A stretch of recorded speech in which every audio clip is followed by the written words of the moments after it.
برادران ملت اسلامی، السلام علیکم ورحمۃ اللہ وبرکاتہ۔ الحمد للہ الحنان المنان الذي خلق الانسان وعلمه البیان، والصلاة والسلام على رسوله سید الانس والجان وعلى آلہ واصحابہ ذوی الخیر والاحسان، اما بعد فاعوذ باللہ من الشیطان الرجیم، بسم اللہ الرحمن الرحیم۔ اذن للذین یقاتلون بانہم ظلموا وان اللہ علی نصرہم لقدیر، صدق اللہ مولانا العظیم۔ بارگاہ رسالت مآب صلی اللہ تعالی علیہ وسلم میں درود پاک کا ہدیہ پیش کریں۔ اللہم صلی علی سیدنا و مولانا محمد معدن الجود والکرم وآلہ واصحابہ الکرام وابنہ الکریم وبارک وسلم صلاة دائمة سرمدا ابدا۔ عزیزان گرامی وقار، اس فانی دنیا میں زندگی گزارنے کے لیے ہر انسان کی زندگی میں دو مرحلے پیش ضرور آتے ہیں۔ زندگی کے کچھ ایام امن و امان کے ہوتے ہیں اور کچھ ایام ایسے ہیں کہ جس میں قتل و قتال اور مقابلہ آرائی ہوتی ہے۔ تو اسی طرح تاریخ کا ایک اٹوٹ حصہ رہا ہے، جب سے انسانیت کی تاریخ کا سلسلہ اس کائنات میں، اس دنیا میں شروع ہوا ہے۔ جنگوں کا سلسلہ بھی جاری رہا اور اب تک بھی ہے، اور میرے آقا صلی اللہ تعالی علیہ وسلم کی حیات طیبہ میں بھی کچھ ایسے حالات پیش آئے جن میں صحابہ اکرام رضوان اللہ تعالی علیہم اجمعین سمیت رسول پاک صلی اللہ تعالی علیہ وسلم نے جنگوں میں شرکت فرمائی، جن کو غزوہ کہا جاتا ہے۔ آج کے اس محفل پاک میں رسول پاک صلی اللہ تعالی علیہ وسلم کے غزوات مبارکہ کی کچھ جھلکیاں آپ کے سامنے رکھنے کی کوشش کروں گا۔ زندگی کا ایک حصہ رہا ہے، اور خود اس رسول کریم صلی اللہ تعالی علیہ وسلم کی تعلیمات میں یہ ہے، لا تتمنوا لقاء عدوکم، کبھی تم دشمن سے مٹبھیڑ ہونے کی تمنا مت کرنا۔ یعنی بیٹھے بیٹھے روز دعا مت کرو کہ میں فلاں کے ساتھ ہماری جنگ ہو جائے، جنگ ہو جائے، جنگ کی تمنا نہ کرو۔ اللہ کے نبی صلی اللہ علیہ وسلم کی تعلیمات یہ ہیں، جہاں تک ہو سکے امن و امان قائم رکھو، اس لیے کہ جنگوں میں نقصان دونوں طرف کا بھی ہوتا ہے۔ اکثر یہ دیکھا گیا ہے، جنگ ہوگی تو نقصانات ہوں گے ہی۔ تو حضور اکرم صلی اللہ تعالی علیہ وسلم کی ایک تعلیم تو یہ ہے، لیکن آگے میرے آقا نے یہ فرمایا وَإِذَا لَقِيتُمْ، ہاں اگر ایسا معاملہ پیش آ گیا کہ تم پر جنگ مسلط کر دی گئی، سامنے والے کو جنگ کے بغیر کوئی چارہ نہیں، تو پھر اللہ کے حبیب صلی اللہ علیہ وسلم فرماتے ہیں پھر تم ڈٹے رہو، پھر تم ڈٹے رہو اور مقابلہ کرو۔ یہ نہیں ہے کہ میدان چھوڑ کر بھاگ جائیں اور امن و امان کی بات کریں۔ صلح و مصالحت، امن و امان، یہ کچھ الفاظ ایسے ہیں جس کو آج مجھے سمجھانا ہے۔ میں نے دیکھا ہے اکثر لوگ اسلام کی تعبیر میں دو طرف ہیں۔ کچھ لوگ وہ ہیں جو صرف اسلام کو امن و امان، امن و امان، امن و امان، یہی تعبیریں کرتے ہیں۔ بالکل اسلام کا نام ہی ہے پیس، میں بھی اس کو ایگری کرتا ہوں۔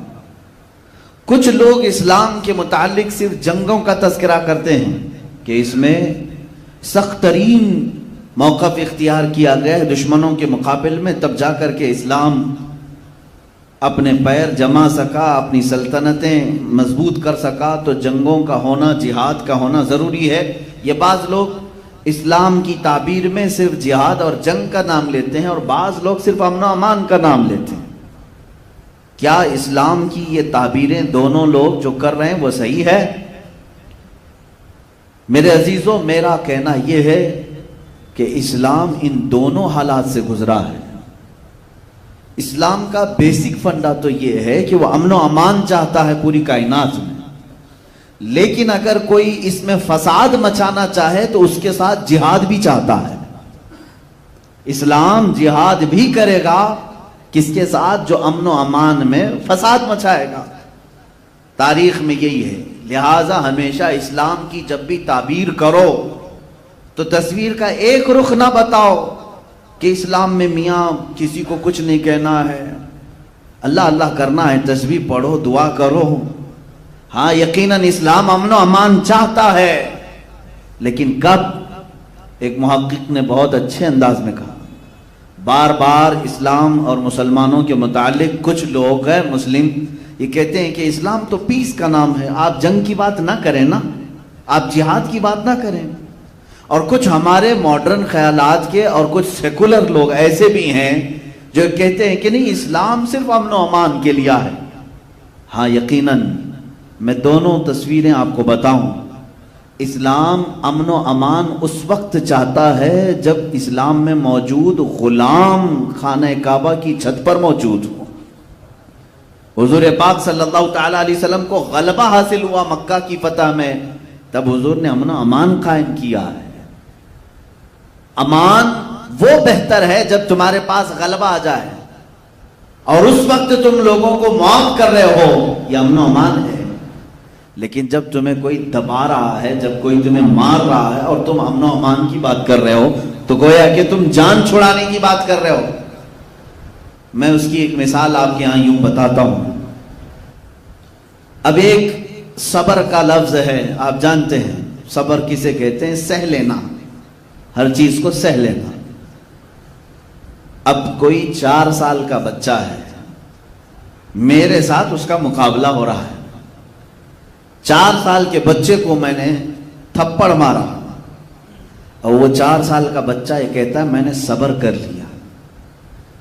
میاں تیرے پاس صبر کے علاوہ چارہ کیا ہے؟ پلٹ کر مارنے کی طاقت بھی تو نہیں ہے.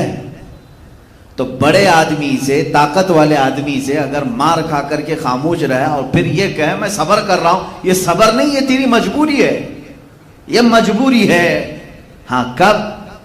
وہ 4 سال کا بچہ مجھے تھپڑ لگا دے, مجھے تھپڑ لگا دے, میں بدلہ لینے کی طاقت رکھتا ہوں, باوجود اس کے میں نے اس کو معاف کر دیا. یہ ہے صبر.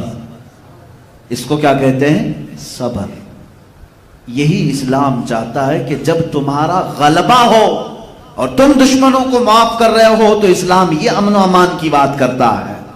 لیکن جب تمہارے ہر عضو پر بلکہ اسلامی شعار پر حملہ کیا جا رہا ہو اور تمہیں دبانے کی کوشش کی جا رہی ہو, مارنے کی کوشش کی جا رہی ہو, اور تم یہ کہو نہیں صبر کرنا ہے ہمیں, یہ صبر نہیں ہے, یہ تم مجبوری کو صبر کا سہارا لے رہے ہو. مجبوری کا نام صبر نہیں ہے. اسی طرح امن و امان اس کو نہیں کہتے. عزیزان گرامی وقار, رسول پاک صلی اللہ تعالی علیہ وسلم کی حیات طیبہ میں 2 معاملات پیش آئے ہیں. آپ کی زندگی پاک جو 40 سال تک تھی, یہ اعلان نبوت سے پہلے کی زندگی ہے. حضور صلی اللہ تعالی علیہ وسلم نے اعلان نبوت نہیں فرمایا تھا, لیکن جب آپ کی عمر پاک 40 سال کی ہوئی, اس وقت سے لے کر آپ کی وفات 63 سال تک کتنی عمر ہوئی؟ 23 سال. آپ کی عمر مبارکہ 40 سال سے لے کر 63 سال تک کی عمر کتنی ہوئی؟ 23 سال, 23 ایئرس. اس کو ہم 2 حصوں میں تقسیم کرتے ہیں, 2 حصوں میں تقسیم کرتے ہیں. حضور صلی اللہ تعالی علیہ وسلم 40 سال سے لے کر 53 سال تک مکہ ہی میں رہے, 13 سال تک مکہ میں رہے اعلان نبوت کے بعد. اور جب آپ کی عمر مبارکہ 53 سال کی ہوئی, آپ نے ہجرت فرمایا مدینہ طیبہ کی طرف اور وہاں 10 سال قیام فرمایا. تو میں یہ 23 سال کو 2 حصوں میں تقسیم کرتا ہوں. تو 13 سالہ مکی دور ہے اور 10 سالہ مدنی دور ہے. حضور اکرم صلی اللہ تعالی علیہ وسلم کی زندگی پاک میں جو اسلام کے دن ہیں, جو اعلان نبوت کے بعد کے دن ہیں, اس میں 13 سال مکی زمانہ ہے اور 10 سال مدنی زمانہ ہے. یہ دونوں میں بڑا فرق ہے. مکی زمانے میں اور مدنی زمانے میں بڑا فرق ہے. مکی زمانے میں حضور اکرم صلی اللہ تعالی علیہ وسلم کو تبلیغ کا حکم تو تھا کہ آپ اپنے قریبی لوگوں کو اسلام کی دعوت دیں، اللہ کی طرف بلائیں۔ رسول پاک صلی اللہ تعالی علیہ وسلم نے دعوت کا کام شروع رکھا، اور ان 13 سالوں میں بہت کم لوگ ایمان لائے، بہت کم لوگ، یہاں تک کہ آپ کو لڑنے کا اور جہاد کا بھی حکم نہیں تھا۔ 13 سال تک حضور پاک صلی اللہ علیہ وسلم نے ایک بھی جہاد نہیں فرمایا۔ مکہ کے زمانے میں، مکی دور میں ایک بھی جنگ نہیں ہوئی، ایک بھی جہاد نہیں۔ آج ان لوگوں کو غور سے سننا چاہیے جو اسلام کو کہتے ہیں تلوار کی زور سے پھیلا ہے۔ میں تمہیں بتاؤں کہ کتنے زمانے میں تلوار اٹھائی گئی ہے اور کہاں کہاں اٹھائی گئی ہے، اور جہاں میرے آقا صلی اللہ تعالی علیہ وسلم نے تلوار اٹھائی، آج دنیا کو ان جگہوں پر اٹھانا ضروری ہو گیا ہے تلوار۔ میں اس کو بھی ثابت کروں گا۔ رسول پاک صلی اللہ تعالی علیہ وسلم کا جو دستور ہے وہ کائنات کا سب سے اعلیٰ دستور ہے۔ آپ کا جو نظام ہے وہ سب سے اعلیٰ نظام ہے، اس میں ایک نقص بھی نہیں، ایک عیب بھی نہیں آ سکتا۔ 13 سال تک کبھی مشرکین مکہ کے ساتھ قتال، جنگ، جہاد نہیں ہوا، کیونکہ اللہ کا حکم ہی نہیں آیا تھا۔ حضور پاک صلی اللہ تعالی علیہ وسلم تبلیغ فرما رہے ہیں، بعض لوگ آیتوں کا مذاق اڑا رہے ہیں، رسول پاک صلی اللہ تعالی علیہ وسلم کا استہزاء کر رہے ہیں، مذاق کر رہے ہیں، تب بھی اللہ تعالیٰ نے یہ فرمایا وَاصْبِرْ عَلَىٰ مَا يَقُولُونَ، جو لوگ کہہ رہے ہیں اس پر آپ صبر کریں۔ اے رسول پاک صلی اللہ تعالی علیہ وسلم، آپ ان کے جواب میں قتل و قتال نہ کریں، لڑائی کرنے کا، جہاد کرنے کا حکم نہیں تھا۔ پھر اس کے بعد یہ 13 سال سخت ترین زمانہ ہے، مشکلات کا زمانہ ہے، مشقتوں کا زمانہ ہے۔ اس مکی دور میں حضور پاک صلی اللہ تعالی علیہ وسلم کے غلاموں کے ساتھ انہوں نے کیسا کیسا برتاؤ نہیں کیا۔ حضرت بلال حبشی ان کی دشمنیوں کا اور ان کی ظلم و ستم کا ایک ایسا نشانہ بن چکے تھے کہ ان کے پورے جسم پاک میں داغ تھے، نشانات تھے۔ حضرت سمیہ کا انہوں نے ایسا خاتمہ کیا، وہ شہید ہو گئی۔ حضرت یاسر رضی اللہ تعالیٰ جو اسلام کے سب سے پہلے شہید ہیں، مکہ والوں نے انہیں قتل کر دیا، شہید کر دیا۔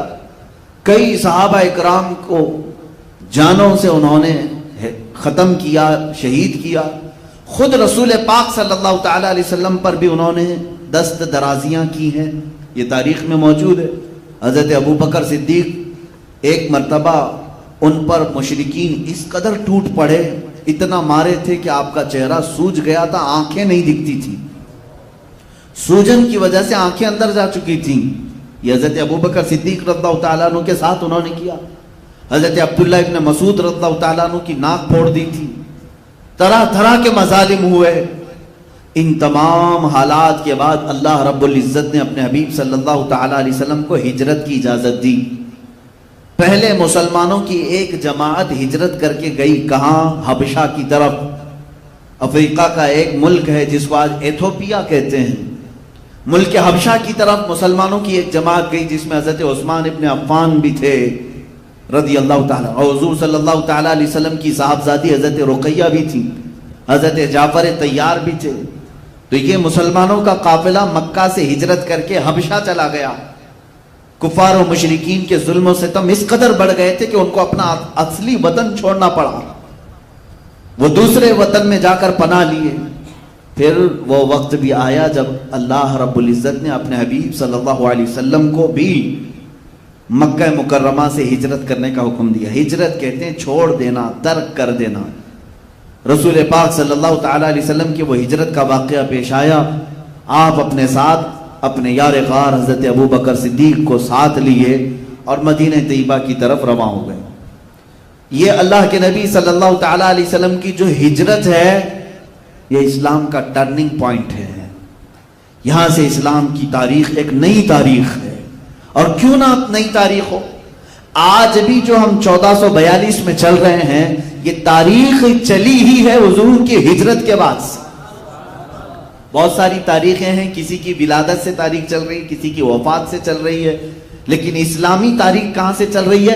حضور کی پیدائش سے نہیں، اور نہ حضور کی وفات کے دن سے، بلکہ حضور پاک صلی اللہ تعالی علیہ وسلم نے جو مکہ سے ہجرت کیا مدینے، اس دن سے اسلامی تاریخ شروع ہوئی ہے۔ آج حضور پاک صلی اللہ علیہ وسلم کو ہجرت فرما کر 1442 ہجری ہو گئی، ہجرت کی تاریخ یہ موجود ہے۔ کیوں میرے عزیزو؟ یہاں سے اسلام اب نئی تاریخ لکھنے جا رہا ہے۔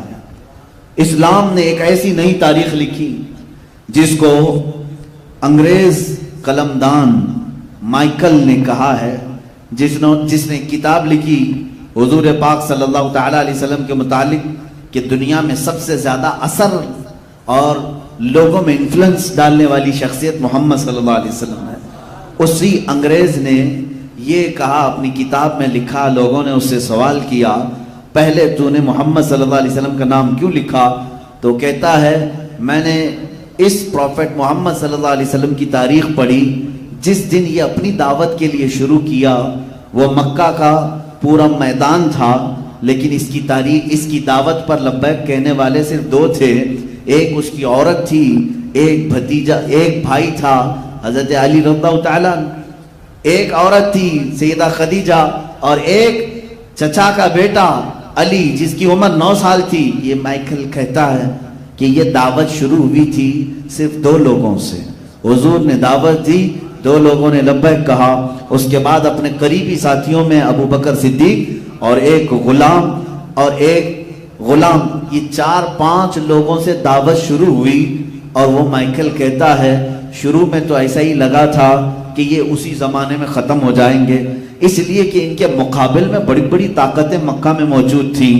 ابو جہل مقابل میں ہے، ابو لہب مقابل میں ہے، ابو سفیان مقابل میں ہے، یہ سرداران قریش سب ایک جگہ ہیں جن کے ہاتھوں میں اس زمانے کی پارلیمنٹ ہے جہاں یہ لوگ بیٹھ کر کے فیصلے لیا کرتے تھے۔ تو کیا یہ 3 لوگ، 4 لوگ، 5 لوگ ان کا مقابلہ کر سکتے تھے؟ یہ مائیکل کہتا ہے 2 لوگوں سے شروع ہونے والی یہ دعوت میں نے آج کے زمانے میں دیکھا 1.5 ارب تک پہنچ چکی ہے، 150 کروڑ تک اس دعوت کو پھیلا دیا گیا۔ اور اگر یہ دعوت جھوٹی ہوتی تو 14 سینچریوں تک باقی بھی نہیں رہتی۔ آج تک یہ لمبی دعوت چل رہی ہے، اس کا مطلب ہے اس دعوت کے اندر ضرور کوئی سچائی موجود ہے۔ یہ میں نہیں کہہ رہا، ایک انگریز قلمدان جس نے تاریخ لکھی ہے، بڑی بڑی شخصیات کی۔ عزیزان گرامی وقار، یہ ہجرت میرے آقا صلی اللہ تعالی علیہ وسلم کی ایک ایسا اثر دکھاتی ہے، یہاں سے اسلام کی نئی نشو و نما ہوئی ہے۔ اسلام کی بہترین جو سیاست ہے، جو اسلام کی سلطنت کہیں، خلافت ہے، یا اللہ رب العزت کے قوانین کا نفاذ ہے، یہ ہجرت کے بعد ہو سکا ہے۔ ہجرت زندگی میں کچھ چیزوں کو چھوڑنے کو کہتے ہیں، لیکن جب بندہ کچھ چھوڑتا ہے تو اللہ اس کو بہت کچھ اس کے بدلے میں دیتا بھی۔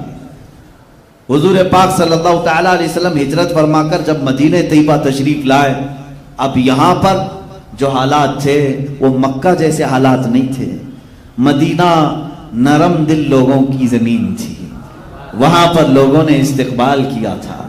اللہ کے حبیب صلی اللہ تعالی علیہ وسلم جب تشریف لائے، آج بھی حدیث کی کتابوں میں موجود ہے، حضور پاک صلی اللہ تعالی علیہ وسلم کے آنے سے تقریباً 6 یا 7 دن پہلے ہی مدینے کی گلیوں میں یہ بات مشہور ہو چکی تھی کہ محمد صلی اللہ علیہ وسلم مکہ چھوڑ کر مدینے آ رہے ہیں۔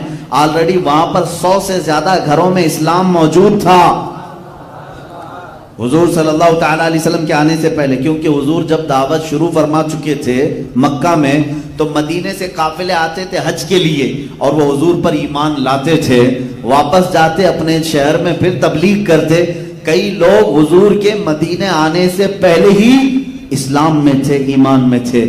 اب یہاں پر آپ کو میں بتاؤں، حضور پاک صلی اللہ تعالی علیہ وسلم جب تشریف لا رہے تھے مدینے میں، دونوں حالات بالکل الگ ہیں۔ مکہ میں بھی حضور آئے ہیں اور مدینے میں بھی حضور آئے ہیں، دونوں جگہ آنے کی کیفیت الگ ہے۔ حضور پاک صلی اللہ تعالی علیہ وسلم مدینے میں جب آئے تو تاریخ میں ہے بنو نجار قبیلے کی ساری بچیوں کے ہاتھ میں دف تھے اور وہ سنیت الوداع کی گھاٹیوں پر چڑھ جاتی تھی اور روزانہ صبح سے شام تک انتظار کرتی تھی۔ جس دن حضور پاک صلی اللہ تعالی علیہ وسلم اپنے رفیق سفر صدیق اکبر کے ساتھ قبا کی طرف سے نمودار ہوئے، جلوہ بار ہوئے۔ مدینے کی خوشیوں کا حال یہ تھا، حدیث میں موجود ہے، ساری مدینے کی عورتیں اپنے گھروں کے چھتوں پر چڑھ گئیں، مرد حضرات اپنی گلیوں میں اور راستوں پر نکل آئے، اور چھوٹے بچیاں اور کچھ نوجوان جو جنگی لباس پہنے ہوئے تھے، تلوار بھی ان کے ہاتھ میں تھے، نیزے بھی ان کے ہاتھ میں تھے، اور وہ جو ان کے آڑ کے لیے جو ڈھال ہوتے تھے، تو تلواروں کو ڈھال سے بجاتے بجاتے ثنیۃ الوداع کی گھاٹیوں تک پہنچ گئے، اور سب بیک زبان کہتے تھے طلع البدر علینا من ثنیۃ الوداع وجب الشکر علینا ما دعا للہ داعی۔ یہ ہمارا بریلویوں کا کیا ہوا سلام نہیں ہے، یہ مدینے کی وہ صحابیات بچیوں کا سلام ہے جنہوں نے حضور کا مدینے میں استقبال کیا ہے۔ ارے میرے عزیزو، یہاں مجھے بات یہ کہنی پڑتی ہے کہ اگر آج ہم میلاد میں کہتے ہیں نور والا آیا ہے، نور لے کر آیا ہے، یہ جو نعتیں پڑھتے ہیں، تو در حقیقت یہ مدینے والوں کی ترجمانی کر رہے ہیں۔ انہوں نے بھی حضور کا استقبال کیا تھا اور یہ کہا تھا اللہ والا ہمارے شہر میں آیا ہے۔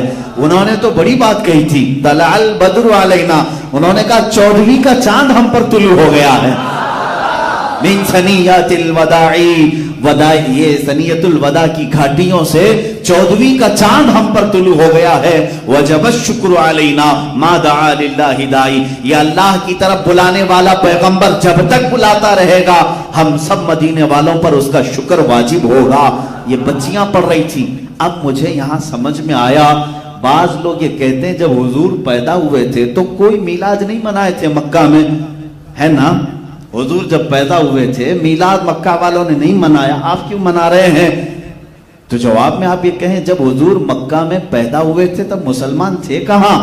حضور نے تو 40 سال کے بعد اعلان کیا ہے، نہیں، حضور نے 40 سال بعد اعلان فرمایا ہے۔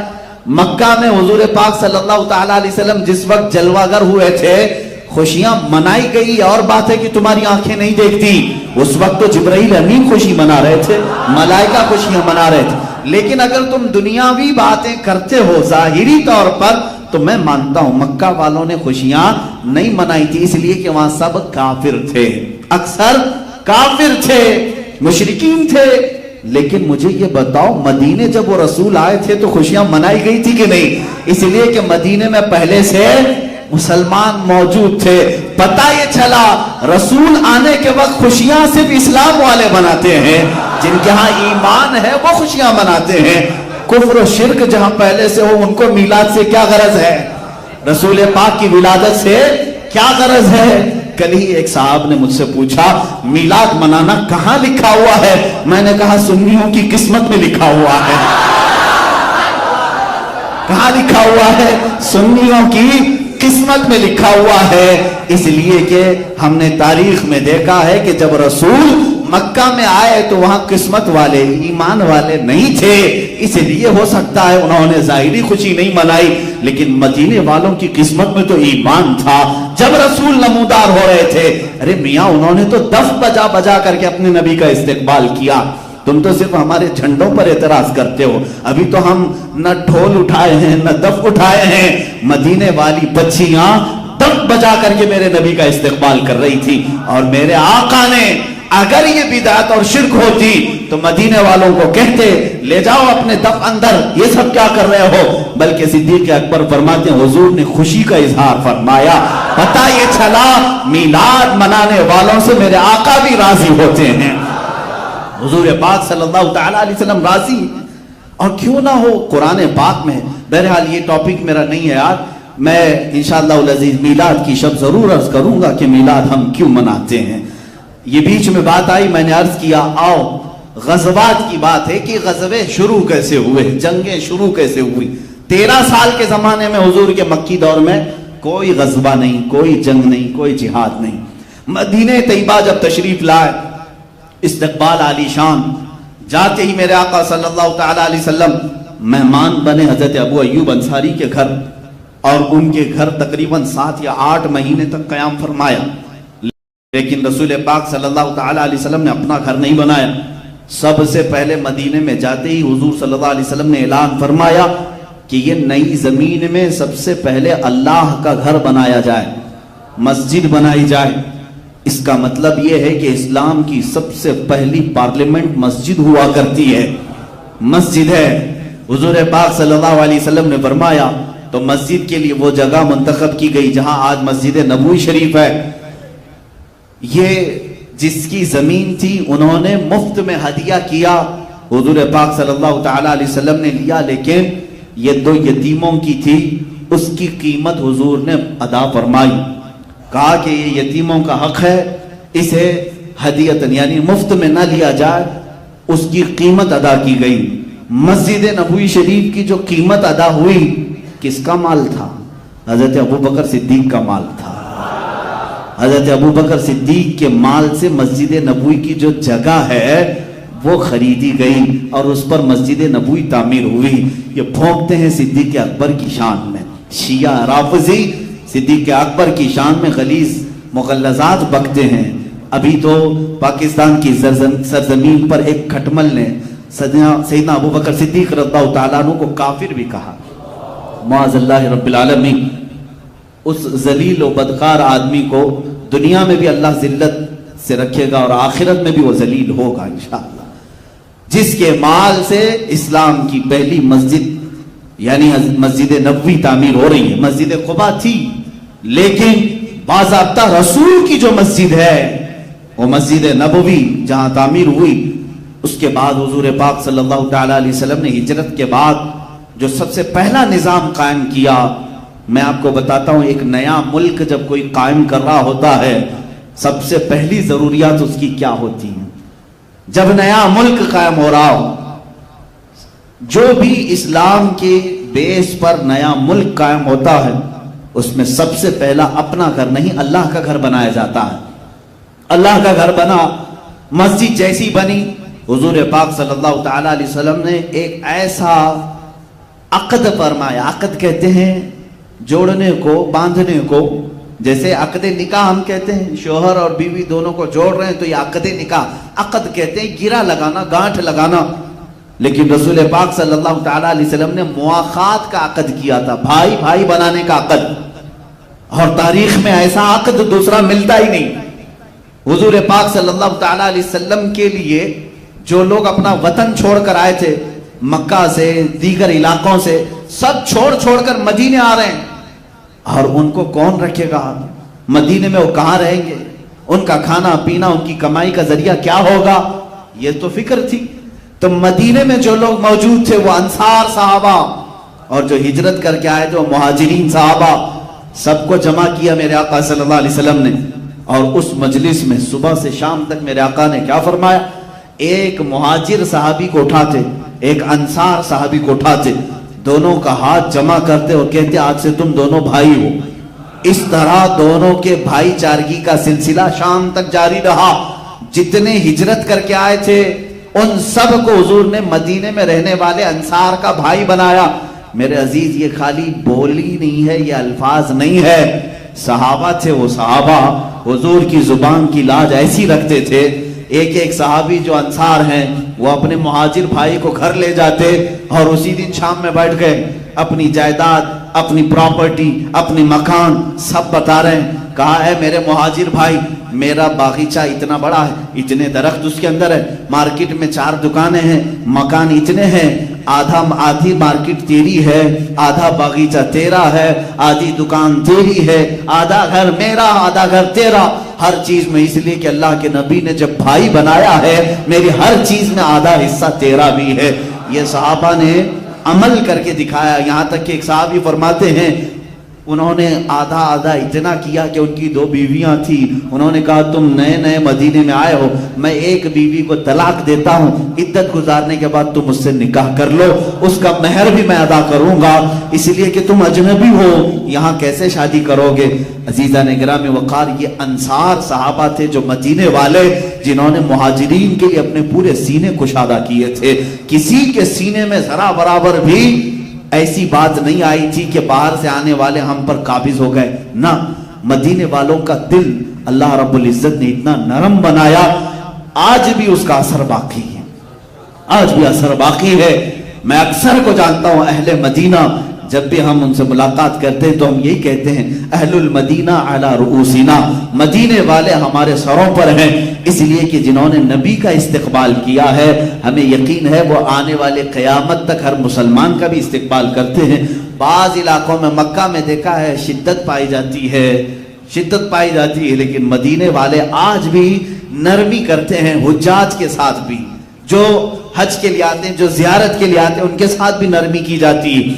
آج تک مدینے کا ایک رواج ہے، آج بھی رواج ہے، اللہ اس کو سلامت رکھے. میں نے کافی دن قبل یہ پڑھا تھا کہ جو بھی مدینے میں نیا ان کو دکھتا ہے، جو بھی، وہ لوگ کیا کہہ کر کے پکارتے ہیں؟ کہتے ہیں یا محمد. آپ بھی جائیں، اگر آپ کا نام ان کو معلوم نہیں ہو تو یہاں تو آپ پکاریں گے مسٹر فلاں فلاں، نہیں، مدینے والے جس کا نام معلوم نہیں اس کو کہتے ہیں محمد. وہ اپنی جانب سے ہر ایک کا نام محمد رکھتے ہیں، اور اگر کوئی دوست بن جائے تو اس کو صدیق کہتے ہیں یا صدیق کہتے ہیں. مدینے کا یہ رواج ہے آج بھی. ہم نے پوچھا کہ ایسا کیوں کیا جاتا ہے؟ کہا گیا کہ جب سے نئے طریقے سے میرے آقا تشریف لائے تھے مدینے والوں نے اس خوشی کو آج تک محسوس کیا. جب بھی کوئی نیا مدینے میں آتا ہے تو ہم اس کو محمد ہی کہتے ہیں، نام جب تک معلوم نہ ہو اس کو محمد ہی پکارا جاتا ہے. عزیزان گرامی وقار، حضور صلی اللہ تعالی علیہ وسلم نے جو اسٹیبلشمنٹ جس کو کہتے ہیں حکومت کا، سلطنت کا، وہ مدینے میں جانے کے بعد قائم فرمائے. مسجد بنی، عقد مواخات ہوا، یعنی بھائی چارگی قائم کی گئی. اب اسلام کو مضبوط کرنے کا زمانہ تھا. رسول پاک صلی اللہ تعالی علیہ وسلم نے صحابہ کے لیے گھر بنانے شروع فرمائے. جو گھر بار سب چھوڑ کر آئے تھے ان کے لیے گھر بنائے گئے. سب سے پہلے کالونی بنانے کا، لے آؤٹ بنانے کا نظام میرے آقا نے عطا فرمایا ہے.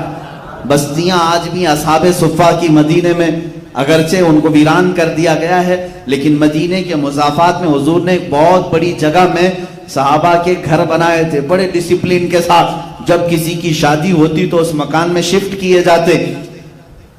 کالونی بنانے کا سسٹم میرے آقا صلی اللہ علیہ وسلم کا ہے. اس کے بعد رسول کریم صلی اللہ تعالی علیہ وسلم نے تعلیم کا نظام قائم کیا. آج کسی بھی ملک کو آپ دیکھ لیں، کسی بھی ملک، اس کی ترقی کے جو راز ہیں وہ یہی راز ہیں جو میں بتا رہا ہوں. سب سے پہلے اسے اپنے ایک مرکز کی ضرورت ہوتی ہے، پارلیمنٹ، جہاں بیٹھ کر کے وہ لوگوں سے مشورہ کرے اپنے ملک کی، اپنے سرحدوں کی حفاظت کے لیے کیا کیا کیا جانا چاہیے، اس پر ڈسکس ہونے کے لیے ایک مکان چاہیے ہر زمانے میں. اور بادشاہ بھی اپنے محلات بناتے تھے میٹنگ کے لیے.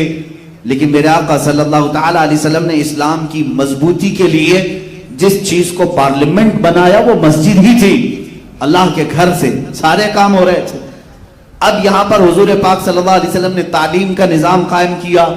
تعلیم کا نظام تو ایسے کہ اللہ اکبر، وہ دنیا کی سب سے بڑی یونیورسٹی ہوگی جہاں شاگرد صحابہ ہیں، استاد رسول اللہ ہیں. میرے آقا صلی اللہ تعالی علیہ وسلم انہیں ہر چیز کا علم دیتے رہے. صحابہ بھر بھر کر پیتے رہے، علم کی سوغات لیتے رہے. یہ تمام نظام قائم کس لیے کیا؟ امن و امان کے لیے کیا. جب میرے آقا صلی اللہ تعالی علیہ وسلم آئے، پھر اس کے بعد زراعت کے اصول، باغیچہ، شجر کاری، یہ سب میرے آقا نے فرمایا. کھجوروں کے باغیچے، خود یہاں تک کہ اپنے ہاتھ سے میرے آقا صلی اللہ علیہ وسلم نے باغیچے میں درخت لگائے. شجر کاری کا منصوبہ میرے آقا صلی اللہ تعالی علیہ وسلم کا تھا. اور اس کے بعد غلام آزاد کرنے کی تلقین فرمائی. جس کے پاس جو غلام ہے وہ آزاد کرے، اس لیے کہ اسلام غلامی کے دور میں نہیں رہنا چاہتا. یہ وہ زمانہ تھا جب انسانوں کو غلام بنایا جاتا تھا. مثال کے طور پر اگر آپ کسی کے غلام ہیں تو آپ کو چھٹکارا نہیں، جب تک مالک جو خدمات لیتا رہے آپ کو کرنا ہوگا. اور آزاد کرنے کا نظام بھی تھا کہ اگر اس مالک نے کہہ دیا جا تو آج سے آزاد ہے، تو پھر اب آزاد آدمی پر کوئی دوسرا ڈورا ڈال نہیں سکتا تھا. لیکن غلام بازار میں بیچے جاتے تھے، ان کی بولیاں لگتی تھیں، باندیاں بھی بیچی جاتی تھیں. اسلام کے شروع میں بھی یہ چلا، لیکن رسول کریم صلی اللہ تعالی علیہ وسلم کی تعلیمات نے اس کو دھیرے دھیرے ختم فرمایا. کیسے؟ دیکھیں اسلام کے کئی احکام ہیں. روزہ ٹوٹ گیا، گناہ تم سے ہوا، اللہ فرما رہا ہے ایک غلام آزاد کر دو، کفارے میں غلام آزاد کر، قسم کھایا توڑ دیا، اللہ فرما رہا ہے غلام آزاد کر دو۔ کئی ایسے کفارے ہیں جس میں اللہ تعالیٰ نے غلام آزاد کرنے کا حکم فرمایا، یعنی اسلام غلامی کے دور سے انسانوں کو نکالنا چاہتا ہے۔ اور یہ سلسلہ شروع ہوا مدینہ طیبہ میں، کتنے غلام آزاد کیے گئے، بے شمار۔ حضرت ابوبکر صدیق رضی اللہ تعالیٰ عنہ کا تو محبوب مشغلہ تھا، آپ مال جمع کرتے اور جو بھی کوئی غلامی کی زنجیروں میں جکڑا ہوا ہے اس کے مالک سے جا کر بات کرتے، یہ غلام میرے ہاتھ میں کتنے میں بیچے گا؟ وہ کہتا اتنے اتنے درہم میں۔ حضرت ابوبکر وہ غلام خریدتے اور اس غلام کو لا کر حضور کے پاس چھوڑ دیتے اور کہتے آج سے تو آزاد۔ حضرت بلال حبشی ابوبکر صدیق رضی اللہ تعالیٰ عنہ کے آزاد کردہ غلام، حضرت سلمان فارسی رضی اللہ تعالیٰ عنہ مال صدیق اکبر سے آزاد کیے ہوئے ہیں، پہلے آپ بھی غلام تھے۔ کئی صحابہ ہیں جو غلامی کے زمانے میں زندگی گزار رہے تھے اور انہیں آزاد کرنے کا حکم دیا گیا۔ مسلمانوں، اپنے بھائیوں کی آزادی کی فکر کرنا یہ صدیقی ایمان ہے۔ اگر کوئی قید ہے، ناحق اگر کسی کے اوپر مقدمات ہے، جیل میں ہے، تم یہ مت سوچو کہ میں روٹیاں پکا پکا کر کھاتا رہا ہوں، وہ تو گیا ہے اندر۔ تمہیں اپنے بھائی کی فکر ضرور کرنی چاہیے، اپنے بھائی کی فکر کرو، جو ناحق مقدموں میں پھنس جائے یا قید ہو جائے اسے آزاد کرانے کی فکر، یہ ایمان ابوبکر صدیق میں سے آتا ہے۔ صدیق اکبر رضی اللہ تعالیٰ عنہ کے محبوب مشغلے میں سے۔ اب یہ جو اسٹیبلشمنٹ ہے سلطنت اسلام کا، مملکت خدا داد جس کو کہیں آپ، جب بھی کوئی ایک نئی کنٹری بنا رہا ہے تو کیوں بنائے گا؟ اس کے فالوورز کے لیے اچھی زمین ملے، اچھی ہوا ملے، سکون و اطمینان کے ساتھ رہے۔ اب میں آپ کو بتاتا ہوں جنگیں کیوں ہوتی اور اسلام کی جنگیں جو شروع ہوئی اس کی وجہ کیا ہے۔ اب میں آپ کے ذہن کو قریب کرتا ہوں، اس کا کچھ لوگ غلط معنی نہ نکالیں۔ میں پوری ایک جماعت کو لے کر شفٹ ہو گیا، چاہنے والے تھے، اللہ والے تھے، یہاں تکلیفیں زیادہ ہو رہی تھی، ایک جگہ ہم شفٹ ہو گئے۔ مقصد کیا تھا ہجرت کرنے کا ہمارا؟ تاکہ لوگوں کے فتنوں سے دور ہو جائیں، ہم اللہ رب العزت کے نظام پر آزادی کے ساتھ عمل کر سکے۔ بات یہی ہے، ہم سب ایک جگہ جمع ہوئے ہیں، ہمارا مقصد تو یہی ہوگا کہ ہم اپنے بچوں کو خوب پڑھائیں گے، زمینوں پر محنت کریں گے، زراعت ہوگی، فصل ہوگی، ہم کھائیں گے، خوشیوں سے رہیں گے، اس اصول پر عمل کریں گے، کسی کو نہیں چھیڑیں گے، ہم اللہ کی رضا چاہیں گے، یہی رہے گا ہمارا مقصد۔ چلیے اب دوسرا مسئلہ، اب آپ چلے آئے میرے ساتھ سارے لوگوں کے فتنوں سے دور، اب ہم نے ایک جگہ بھی محفوظ کر لی، سب کچھ اچھا چل رہا ہے، لیکن دشمنوں کو دیکھا نہ گیا، وہ ادھر بھی آنا شروع ہو گئے۔ اب جو ہم نے نیا نظام قائم کیا تھا اس پر شبخون مارنے لگے، جگہ جگہ سے مسلمانوں کو یا ہماری جماعت کو قید کرنے لگے، ایک ایک کو گرفتار کرنے لگے۔ اب کیا ہوگا بتاؤ؟ ہم وہاں سب چھوڑ کر کے آئے تمہارے فتنوں سے بچنے کے لیے، تم یہاں بھی آ رہے ہو، تب تلوار اٹھانی پڑتی ہے، تب ڈیفنس کرنا پڑتا ہے۔ عزیزان گرامی، یہ پوری دنیا کا دستور ہے۔ تم اسلام کو جرم کے اعتبار سے دیکھتے ہو، ان ظالموں سے میں کہتا ہوں جن کے ہاتھوں میں ہزاروں لوگوں کا خون ہے آج، جو کرسیوں پر بیٹھے ہیں اور اسلام پر تھوکتے ہیں، اللہ رب العزت ان کے لیے کافی ہے، جو اسلام کے متعلق یہ کہتے ہیں کہ ہر ایک کو تلوار کے زور سے انہوں نے اپنے اندر کیا۔ تم کیا کر رہے ہو آج؟ تم کون سے زور سے؟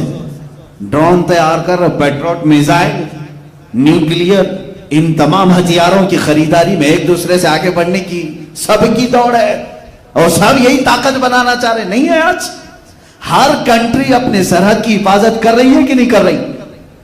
ہر ملک اس کی اپنی فوج ہے، اس کے اپنے سولجرز ہیں، بارڈر پر ہر ایک کنٹری نے سولجرز لگا رکھے ہیں۔ اگر کوئی دوسری کنٹری والا اس میں داخل ہوتا ہے تو کیا ہوا؟ اس کو مرحبا مرحبا کہہ کے بلا لیں گے۔ کوئی ایک ملک والا دوسرے ملک میں زبردستی گھسے، بلا لیں گے۔ میں پوچھتا ہوں، ہندوستان ہمارا محبوب وطن ہے، ہمارا آبائی وطن ہے، لیکن اس کی سرحدوں کی حفاظت بھی ہماری ذمہ داری. ہم اگر سرحدوں پر کھڑے رہیں، کوئی بھی اگر اس میں داخل ہونا چاہے، چائنا جیسے گھس رہا ہے، پاکستان کی طرف سے دراندازی ہو، بنگلہ دیش کی طرف سے ہو، کسی بھی پڑوسی ملک سے ہو، میں پوچھتا ہوں کیا ملک کی حفاظت کرنے والی جو بھی آرمی ہے یا جو حکومت ہے باہر کے ملک والے کو مرحبا کہہ کر کے اندر لے لے گی؟ اگر لیتی ہے تو اس کو بزدل کہتے ہیں. جیسے آج ہماری حکومت انہوں نے تو قبول کیا ہے بہت ساری جگہوں پر، چائنا کو بھی اندر لے لیا، ان کو بھی اندر لے لیا، اور ادھر 56 انچ کا بتاتے گھومتے ہیں ہمارا اتنا بڑا سینہ ہے. تمہارے سینے کی کیا ضرورت ہے؟ عزیزان گرامی وقار، کوئی بھی ملک کسی بھی ملک کی دراندازی کو ایکسپٹ نہیں کرتا. یہی اسلام نے کیا. مدینہ طیبہ جب میرے آقا تشریف لے گئے، مدینہ محفوظ و مامون تھا، صحابہ اکرام سب اچھائی سے وہاں عمل کر رہے تھے، لیکن مکہ کے مشرکین، اندازہ کرو آپ 400 کلومیٹر دور سے بھاگ کر کے مدینے میں خرابی پیدا کرنے کے لیے آ رہے ہیں. 400 کلومیٹر سے آ رہے ہیں. مدینہ آئے، راتوں رات آئیں گے، کسی کے کھجوروں کے باغ میں آگ لگا کر بھاگ جائیں گے. جو مسلمان کام کر رہے ہوں ان میں سے کسی ایک کو گرفتار کریں گے، ان کو قتل کر کے بھاگ جائیں گے مکہ. یہ ساری چیزیں مدینے میں آ کر کے وہ کر رہے تھے. مجھے بتاؤ کیا رسول پاک صلی اللہ تعالی علیہ وسلم کو ڈیفنس کا حق نہیں تھا؟ صحابہ اکرام اپنی سرحدوں کی حفاظت نہیں کریں گے؟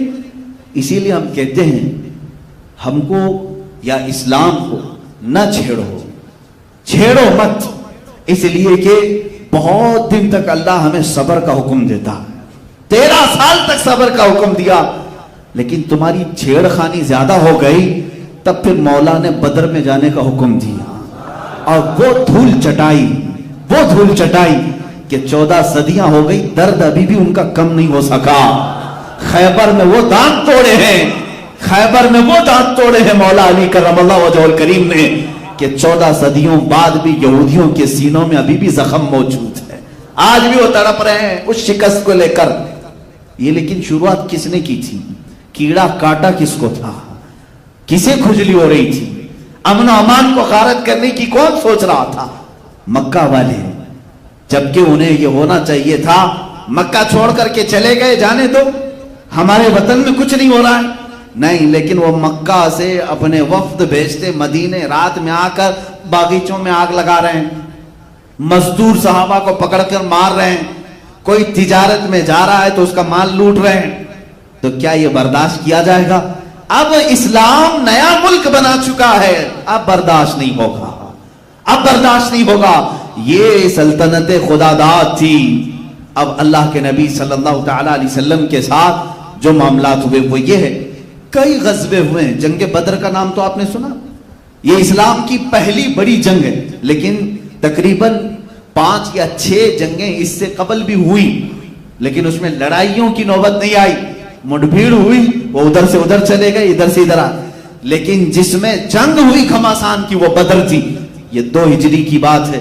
رسول پاک صلی اللہ تعالی علیہ وسلم اپنے صحابہ کو لے کر مدینہ طیبہ سے تقریباً 160 کلومیٹر دور تک تشریف لائے، اس لیے کہ ابو سفیان بہت بڑا مال کا قافلہ لے کر مکہ سے تجارت کے لیے ملک شام جا رہا ہے.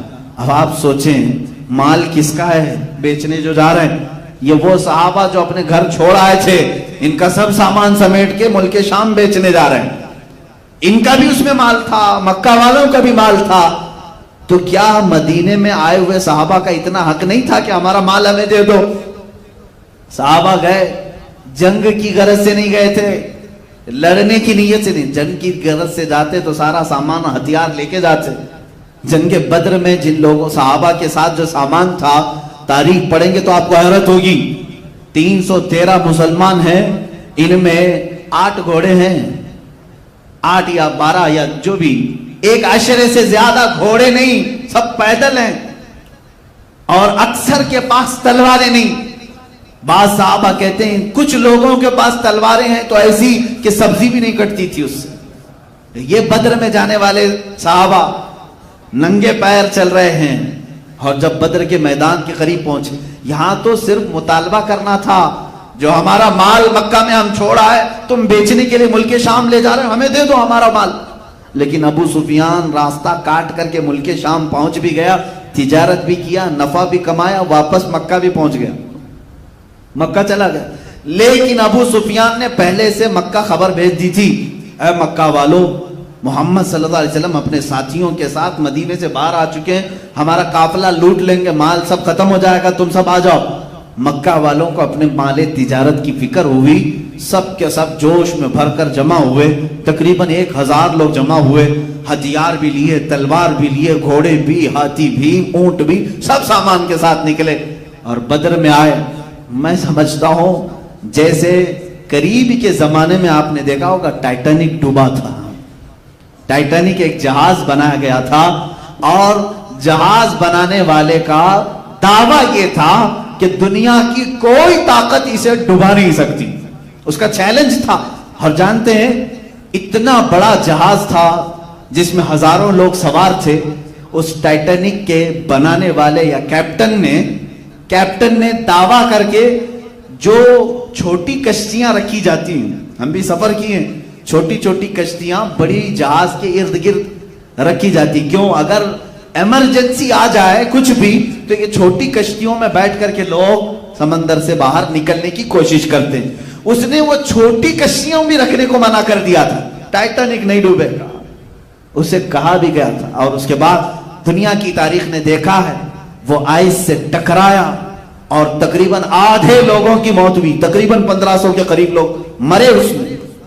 سیم یہ چیز بدر میں آنے والے کفار و مشرکین نے کیا تھا، وہ آئے تھے اور بہت ساری چیزوں میں ان کا شور و غل ایسا تھا کہ رات بھر محفلیں لگاتے تھے، گوشت بھونتے تھے اور کھاتے تھے، طبلے بجاتے تھے اور ناچتے تھے، اور کہتے تھے کہ اب محمد اور ان کے ساتھیوں کو آخری زمانے تک کوئی یاد بھی نہیں کرے گا، ایسا ہم ختم کر کے جائیں گے۔ اتنے بڑے بڑے دعوے، ان کے اگر اشعار آپ پڑھیں گے تو ایسا لگتا ہے کہ یہ لوگ یہ سوچ کر کے رکھے تھے کہ اب اسلام اور مسلمانوں کی کوئی ایک نشانی بھی باقی نہیں رہی۔ اتنے بڑے بڑے اشعار بدر کے میدان میں پڑھ رہے ہیں، اپنے محفلوں میں پڑھ رہے ہیں، لیکن ادھر رسول پاک صلی اللہ تعالی علیہ وسلم 313 نہتے صحابہ کے ساتھ کیا کر رہے ہیں؟ رات کے وقت صحابہ نے دیکھا آقا 1000 سے زیادہ تعداد میں ہتھیار سے لیس ہیں اور وہ ہمارے مقابل میں آئے ہیں، اس میں ایسے نہیں کہ چھوٹے پوٹے سب، بلکہ بڑے بڑے پہلوان وہ جمع کر کے لائیں۔ حضور پاک صلی اللہ تعالی علیہ وسلم کے ساتھ جو صحابہ ہیں یہ فاقہ کش نہتے ہیں، بھوک کے مارے۔ حضور صلی اللہ علیہ وسلم کی بارگاہ میں سبوں نے عرض کیا، میرے آقا نے فرمایا یہاں میدان تک آنا ہمارا کام تھا، میدان تک نکل کر آنا ہمارا کام تھا، اس کے بعد فتح دلانا مولا کا کام، تم قائم رہو، تم قائم رہو۔ اور رات کے وقت میرے آقا دعا یوں فرماتے ہیں، اے بار الہا، یہ مسلمان فوج جو تیرے کلمے کو قائم کرنے کے لیے نکلی ہے، اگر تو نے اسے فتح نہ دی تو پھر قیامت تک تیرا سجدہ کرنے والا کوئی نہیں آئے گا۔ حضور پاک صلی اللہ تعالی علیہ وسلم کی یہ شان مناجات دیکھیں، اللہ سے یوں دعا کر رہے ہیں، اور اس کے بعد خود لکڑی لے کر کے صحابہ کو کہہ بھی رہے ہیں کہ دیکھنا یہاں فلاں مرے گا، فلاں مرے گا، فلاں مرے گا۔ کیوں؟ صحابہ کے دل بندھانے کے لیے، تسلی دینے کے لیے۔ حضور نے جن لوگوں کے مرنے کی ایک دن پہلے اطلاع دی تھی وہ بڑے بڑے جرنیل تھے، سپہ سالار تھے۔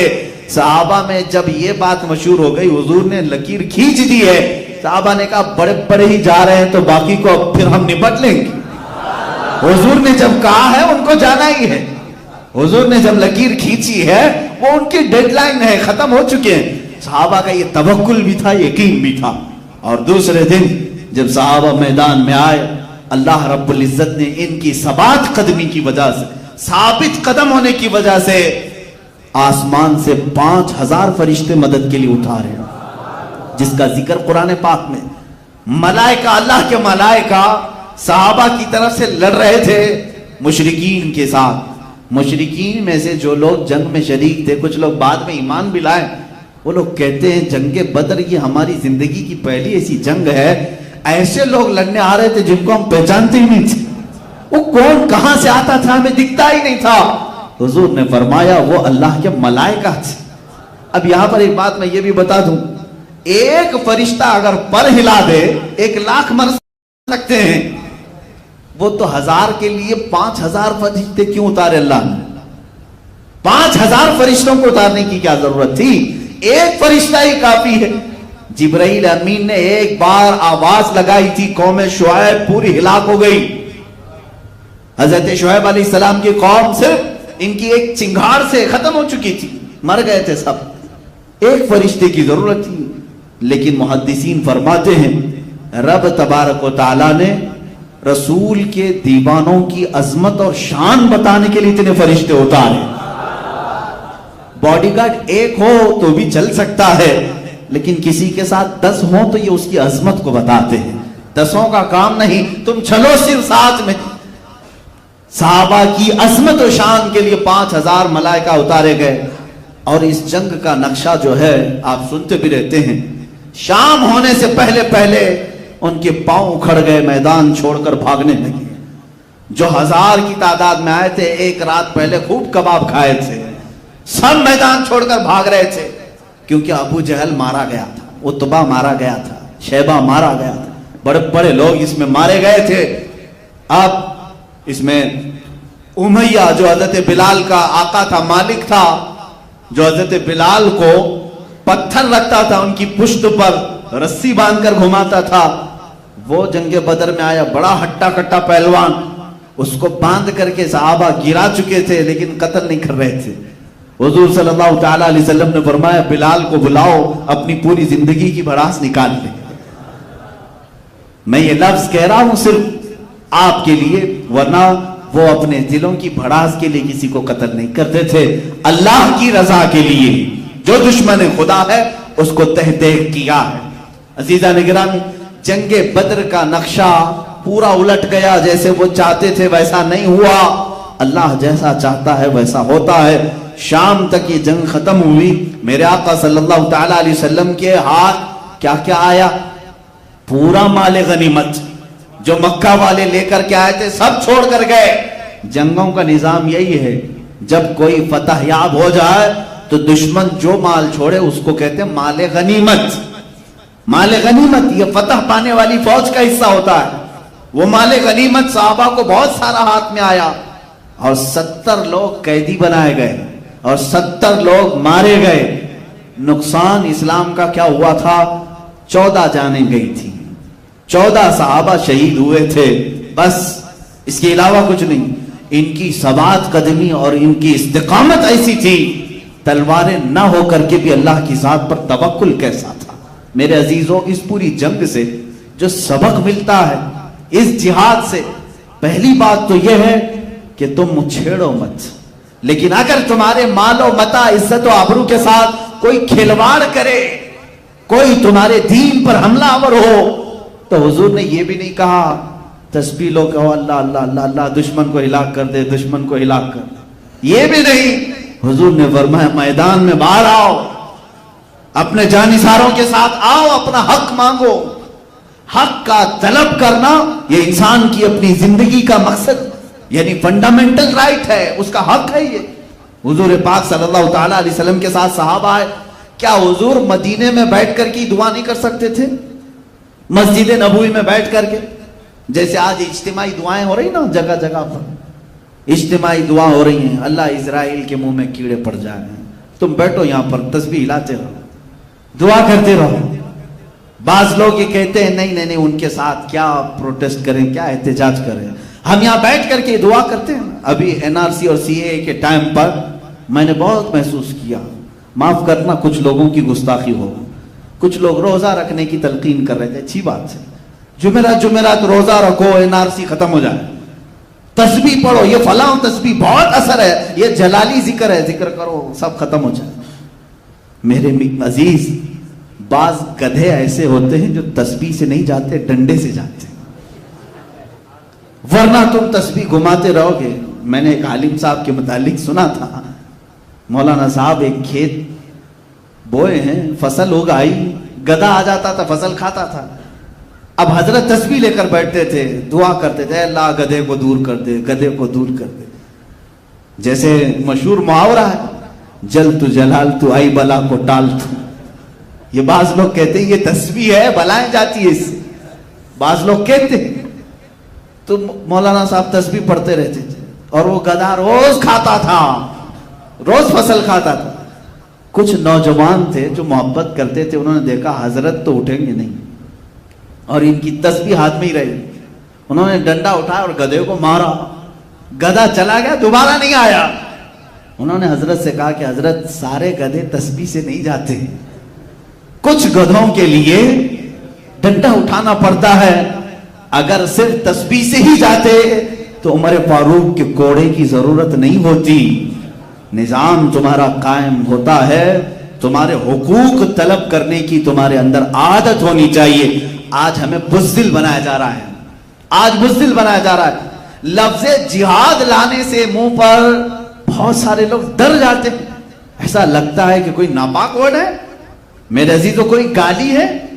یہ ایک پوتر لفظ ہے, مقدس لفظ ہے, اور پوری دنیا کو اصل میں کہتا ہوں جہاد رسول پاک صلی اللہ علیہ وسلم نے کر کے دکھایا ہے کہ اپنے ملک کی حفاظت کیسے ہوتی ہے, اپنے ملک کی حفاظت کیسے ہوتی ہے. یہ حضور سے لوگوں نے سیکھا ہے. آج جو اسرائیل پوری دنیا میں ناچ رہا ہے اور ڈیفنس کی طاقت جس کی سب سے زیادہ ہے, دنیا پورے ہتھیار کس سے خرید رہی ہے؟ اسرائیل سے خرید رہی ہے. کہتے ہیں اس کا ڈیفنس کا جو پاور ہے وہ بہت زیادہ سخت ہے, اس پر کوئی اٹیک نہیں کرے گا. میں آپ کو تاریخ بتاؤں, 1965 یا 1955 کی بات. اسرائیل کا شروع کا دور ہے یہ. اس وقت جو وہاں کی ایک پرائم منسٹر تھی, اس سے واشنگٹن کے ایک نیوز رپورٹر نے ایک انٹرویو لیا تھا, کیونکہ اس کی پالیسی کیا تھی, اس زمانے میں اسرائیل میں کرائسس چل رہے تھے, قحط تھا, لوگوں کے پاس مال کم, جاب نہیں تھے, اتنی ترقی یافتہ نہیں تھا. لیکن وہ پرائم منسٹر جو لیڈی تھی وہ امریکہ سے ہتھیار خرید رہی تھی, ڈیفنس کے سامان خرید رہی تھی. تو ملک میں اس کے خلاف ایک لہر چل رہی تھی. جو اپوزیشن تھے وہ سب اٹھ کھڑے تھے. اس زمانے میں جب ملک میں کرائسس ہیں, ڈیفنس کے لیے خریدنے کی کیا ضرورت, پھر بھی اس نے خریدا. اس وقت ایک نیوز رپورٹر نے اس کا انٹرویو لیا جو اب جا کر کے لیک ہوا تھا, جس کو میں نے پڑھا تھا. اس نے انٹرویو میں پوچھا کہ محترمہ, اس زمانے میں آپ اتنا بڑا جو سٹینڈ لے رہی ہے, فیصلہ لے رہی ہے, ملک میں حالات خراب ہیں اور بڑے بڑے ہتھیار آپ اس وقت خرید رہے ہیں, کیا کرو گے ہتھیار؟ اس عورت نے کہا یہ جو کھانے پینے کے معاملات ہیں, دوپہر میں کھاتا ہے آدمی, شام میں بھول جاتا ہے. آپ کو کسی کو معلوم ہے پچھلے مہینے مجھے بھوک لگی تھی؟ کس کو معلوم ہے؟ یاد بھی نہیں رہتا, بھوک آتی ہے جاتی ہے. اس خاتون نے کہا لیکن اگر تمہاری سرحدیں محفوظ نہیں تو تمہاری جان بھی جا سکتی. وہ عورت کہتی ہے میں نے یہ جو سٹینڈ لیا, یہ جو ڈیفنس کے سامان خریدے, ایک شخص سے میں بہت امپریس ہو کر کے کی. اس نے پوچھا کون ایسا شخص ہے؟ وہ کہتی ہے پروفیٹ محمد صلی اللہ علیہ وسلم. یہودی عورت ہے, جیوز, ان کو کیا لینا دینا ہے؟ وہ کہتی ہے میں نے پڑھا ہے. ان کو کہا کیا پڑھا آپ نے؟ انٹرویو میں وہ عورت کہتی ہے میں نے دیکھا محمد صلی اللہ تعالی علیہ وسلم کے جو فالوورز تھے ہمیشہ بھوکے رہے ہیں, اکثر ان کے گھروں میں کھانا ہی نہیں آتا تھا, بلکہ وہ خود فاقے میں تھے. یہاں تک کہ میں نے تاریخ میں پڑھا ہے محمد صلی اللہ علیہ وسلم کا جس رات انتقال ہوا, جس دن انتقال ہوا, اس رات ان کے گھر میں چراغ جلانے کے لیے بھی تیل نہیں تھا. یہ تاریخ میں موجود ہے, حدیث پاک میں, ان کے گھر میں چراغ جلانے کے لیے تیل نہیں تھا. لیکن وہ عورت کہتی ہے اسی گھر میں بہت قیمت والی 9 تلواریں لٹک رہی تھی. اس میں عالی شان امپورٹڈ تلواریں تھیں, باہر ملکوں سے لائی ہوئی, اس زمانے میں جو مشہور تھی وہ ان کے پاس تھی. جس کے گھر میں چراغ جلانے کے لیے تیل نہیں اور بڑے بڑے ڈیفنس کے ہتھیار ہیں, تو میں نے اسی سے یہ سمجھ لیا اپنی قوم کی بقا ڈیفنس سیکھنے سے ہے. میں کہتا ہوں عزیزوں, پوری کائنات جو آج اپنا ڈیفنس سیکھی ہے, یہ میرے رسول پاک کا احسان ہے ان پر. اللہ کے نبی صلی اللہ تعالیٰ علیہ وسلم نے قوموں کو بتایا کہ تمہاری سرحدیں محفوظ کیسے ہوتی، دشمن سے مقابلہ کیسا ہوتا ہے۔ اب میں غزوات کی بات کروں، ایک غزوہ بدر کا ذکر میں نے کیا، تقریباً حضور پاک صلی اللہ تعالیٰ علیہ وسلم کی زندگی پاک میں 26 یا 27 الگ الگ روایات غزوات آئے، جس میں سے 9 میں جنگیں ہی نہیں ہوئی، یعنی مڈبھیڑ ہوئی لیکن مقابلہ نہیں ہوا۔ باقی 17 یا 18 جنگیں ایسی ہیں جس میں جنگ ہوئی، گھماسان کی ہوئی، کچھ میں مسلمانوں کو شکست ہوئی اور کچھ میں اللہ رب العزت نے ایمان والوں کو فتح عطا کیا، لیکن اکثریت فتح پانے والوں کی۔ صرف ایک جنگ ہے، جنگ احد، جو جیتی ہوئی جنگ تھی لیکن بعد میں شکست میں آ گئی۔ اب دوسری جو جنگ ہے اسلام کی، وہ جنگ احد بڑی جنگ بتا۔ یہ کیوں ہوئی تھی؟ اس کا بھی سبب یہی تھا، چھیڑا نہیں تھا مسلمانوں نے، جو بدر میں زخم کھائے گئے تھے مکہ میں، 1 سال تک بیٹھ کر تیاری کرتے رہے، بدلہ لینا ہے بدلہ لینا۔ بدلے کی آگ نے ان کو اتنا بھڑکایا کہ 10,000 کی تعداد میں جمع ہوئے، اور بڑی تعداد میں وہ لوگ پھر آئے مدینے پر چڑھائی کرنے کی۔ اب مجھے بتاؤ، کیا اب رسول پاک کے دیوانوں کا اتنا بھی حق نہیں تھا کہ اپنے مدینے کی حفاظت کریں؟ مدینے کی حفاظت کے لیے حضور پاک صلی اللہ تعالیٰ علیہ وسلم نے اپنے صحابہ کو حکم دیا، سب باہر نکل آئے۔ احد پہاڑ کے دامن میں یہ جنگ ہوئی تھی، ایک خطا تھی، ایک غلطی ایسی ہوئی جس کی وجہ سے یہ جنگ جو فتح سے شکست میں تبدیل ہو گئی۔ ایک اونچا ٹیلا تھا، جنگ میں جو حالات ہوتے ہیں وہ لوکیشن کا بہت زیادہ اعتبار ہوتا ہے، آپ کہاں کھڑے ہیں، دشمن کہاں ہے، یہ جنگی مہارتیں رکھنے والے اچھی طرح سے جانتے ہیں۔ مثال کے طور پر آپ اونچائی پر ہیں، دشمن نیچے ہے، تب تو سمجھ لو کہ تمہارے چانس ہی چانس ہے، نیچے سے اوپر کیسے حملہ کرے گا، لیکن اوپر والا تیر برساتا ہی رہے گا، تم اوپر والے سے مقابلہ نہیں کر پاؤ گے۔ تو لوکیشن جو بھی جنگوں کے ہوتے تھے چنے جاتے تھے۔ حضور پاک صلی اللہ تعالیٰ علیہ وسلم احد کے میدان میں جیسے پہنچے، جو اونچا ٹیلا تھا وہ جبل رمات، پہلے حضور نے اس پر قبضہ کر لیا اور 50 تیر انداز صحابہ کو وہاں کھڑا کر دیا۔ اب صحابہ ایک طرف ہیں جبل رمات کے نیچے اور 50 اوپر، اور مشرکین سامنے سے آئے۔ اب وہ ادھر نیچے والوں سے لڑتے کہ یا اوپر والوں کے تیر کھاتے ہیں۔ معاملہ ایسا ہو گیا کہ دوپہر نہیں ہوئی، تیر اتنے برسائے انہوں نے کہ وہ میدان چھوڑ کر بھاگ گئے۔ نیچے والے الگ پیٹ رہے تھے، اوپر والے الگ مار رہے تھے۔ یہ حضور پاک صلی اللہ علیہ وسلم کی حکمت عملی تھی۔ وہ جنگوں کے لوکیشن کو بھی بہتر طریقے سے ترتیب دیتے تھے، اور حتیٰ کہ کون سپاہی کہاں کھڑا رہے، جھنڈا کس کے ہاتھ میں رہے، یہ سب میرے آقا کے فیصلوں پر ہوتا تھا۔ اللہ کے نبی صلی اللہ تعالیٰ علیہ وسلم نے تیر اندازوں کو اوپر کھڑا کیا، تلوار والوں کو نیچے، جھنڈے والوں کو الگ مقام پر، اور کچھ ایسے ہوتے تھے جن کو مقدمت الجیش کہتے ہیں، یعنی سامنے ایک فوج کی ٹکڑی ہوتی تھی، وہ سیدھے دشمن کی صفوں میں گھس جاتے، ہلا مچ جاتا، سامنے کی صفیں ٹوٹ جاتی، تو پھر دشمن جو ہے اپنی صفوں کو بنانے میں ہی وقت گنوا دیتے تھے۔ تو اس میں جنگوں میں ترتیب ہوتی تھی کہ آگے والا، جس کو میمنہ کہتے ہیں، دائیں والا میسرہ کہتے ہیں، بائیں والا، الگ الگ بانٹ کر کے میرے آقا رکھتے تھے۔ اب ہوا یہ کہ مشرکین بھاگ گئے، اوپر کے تیر کھا کھا کر بھاگ گئے۔ اب ہوا کہ وہ 50 لوگوں کو میرے آقا نے فرمایا تھا جب تک میں نہ کہوں نیچے مت اترنا۔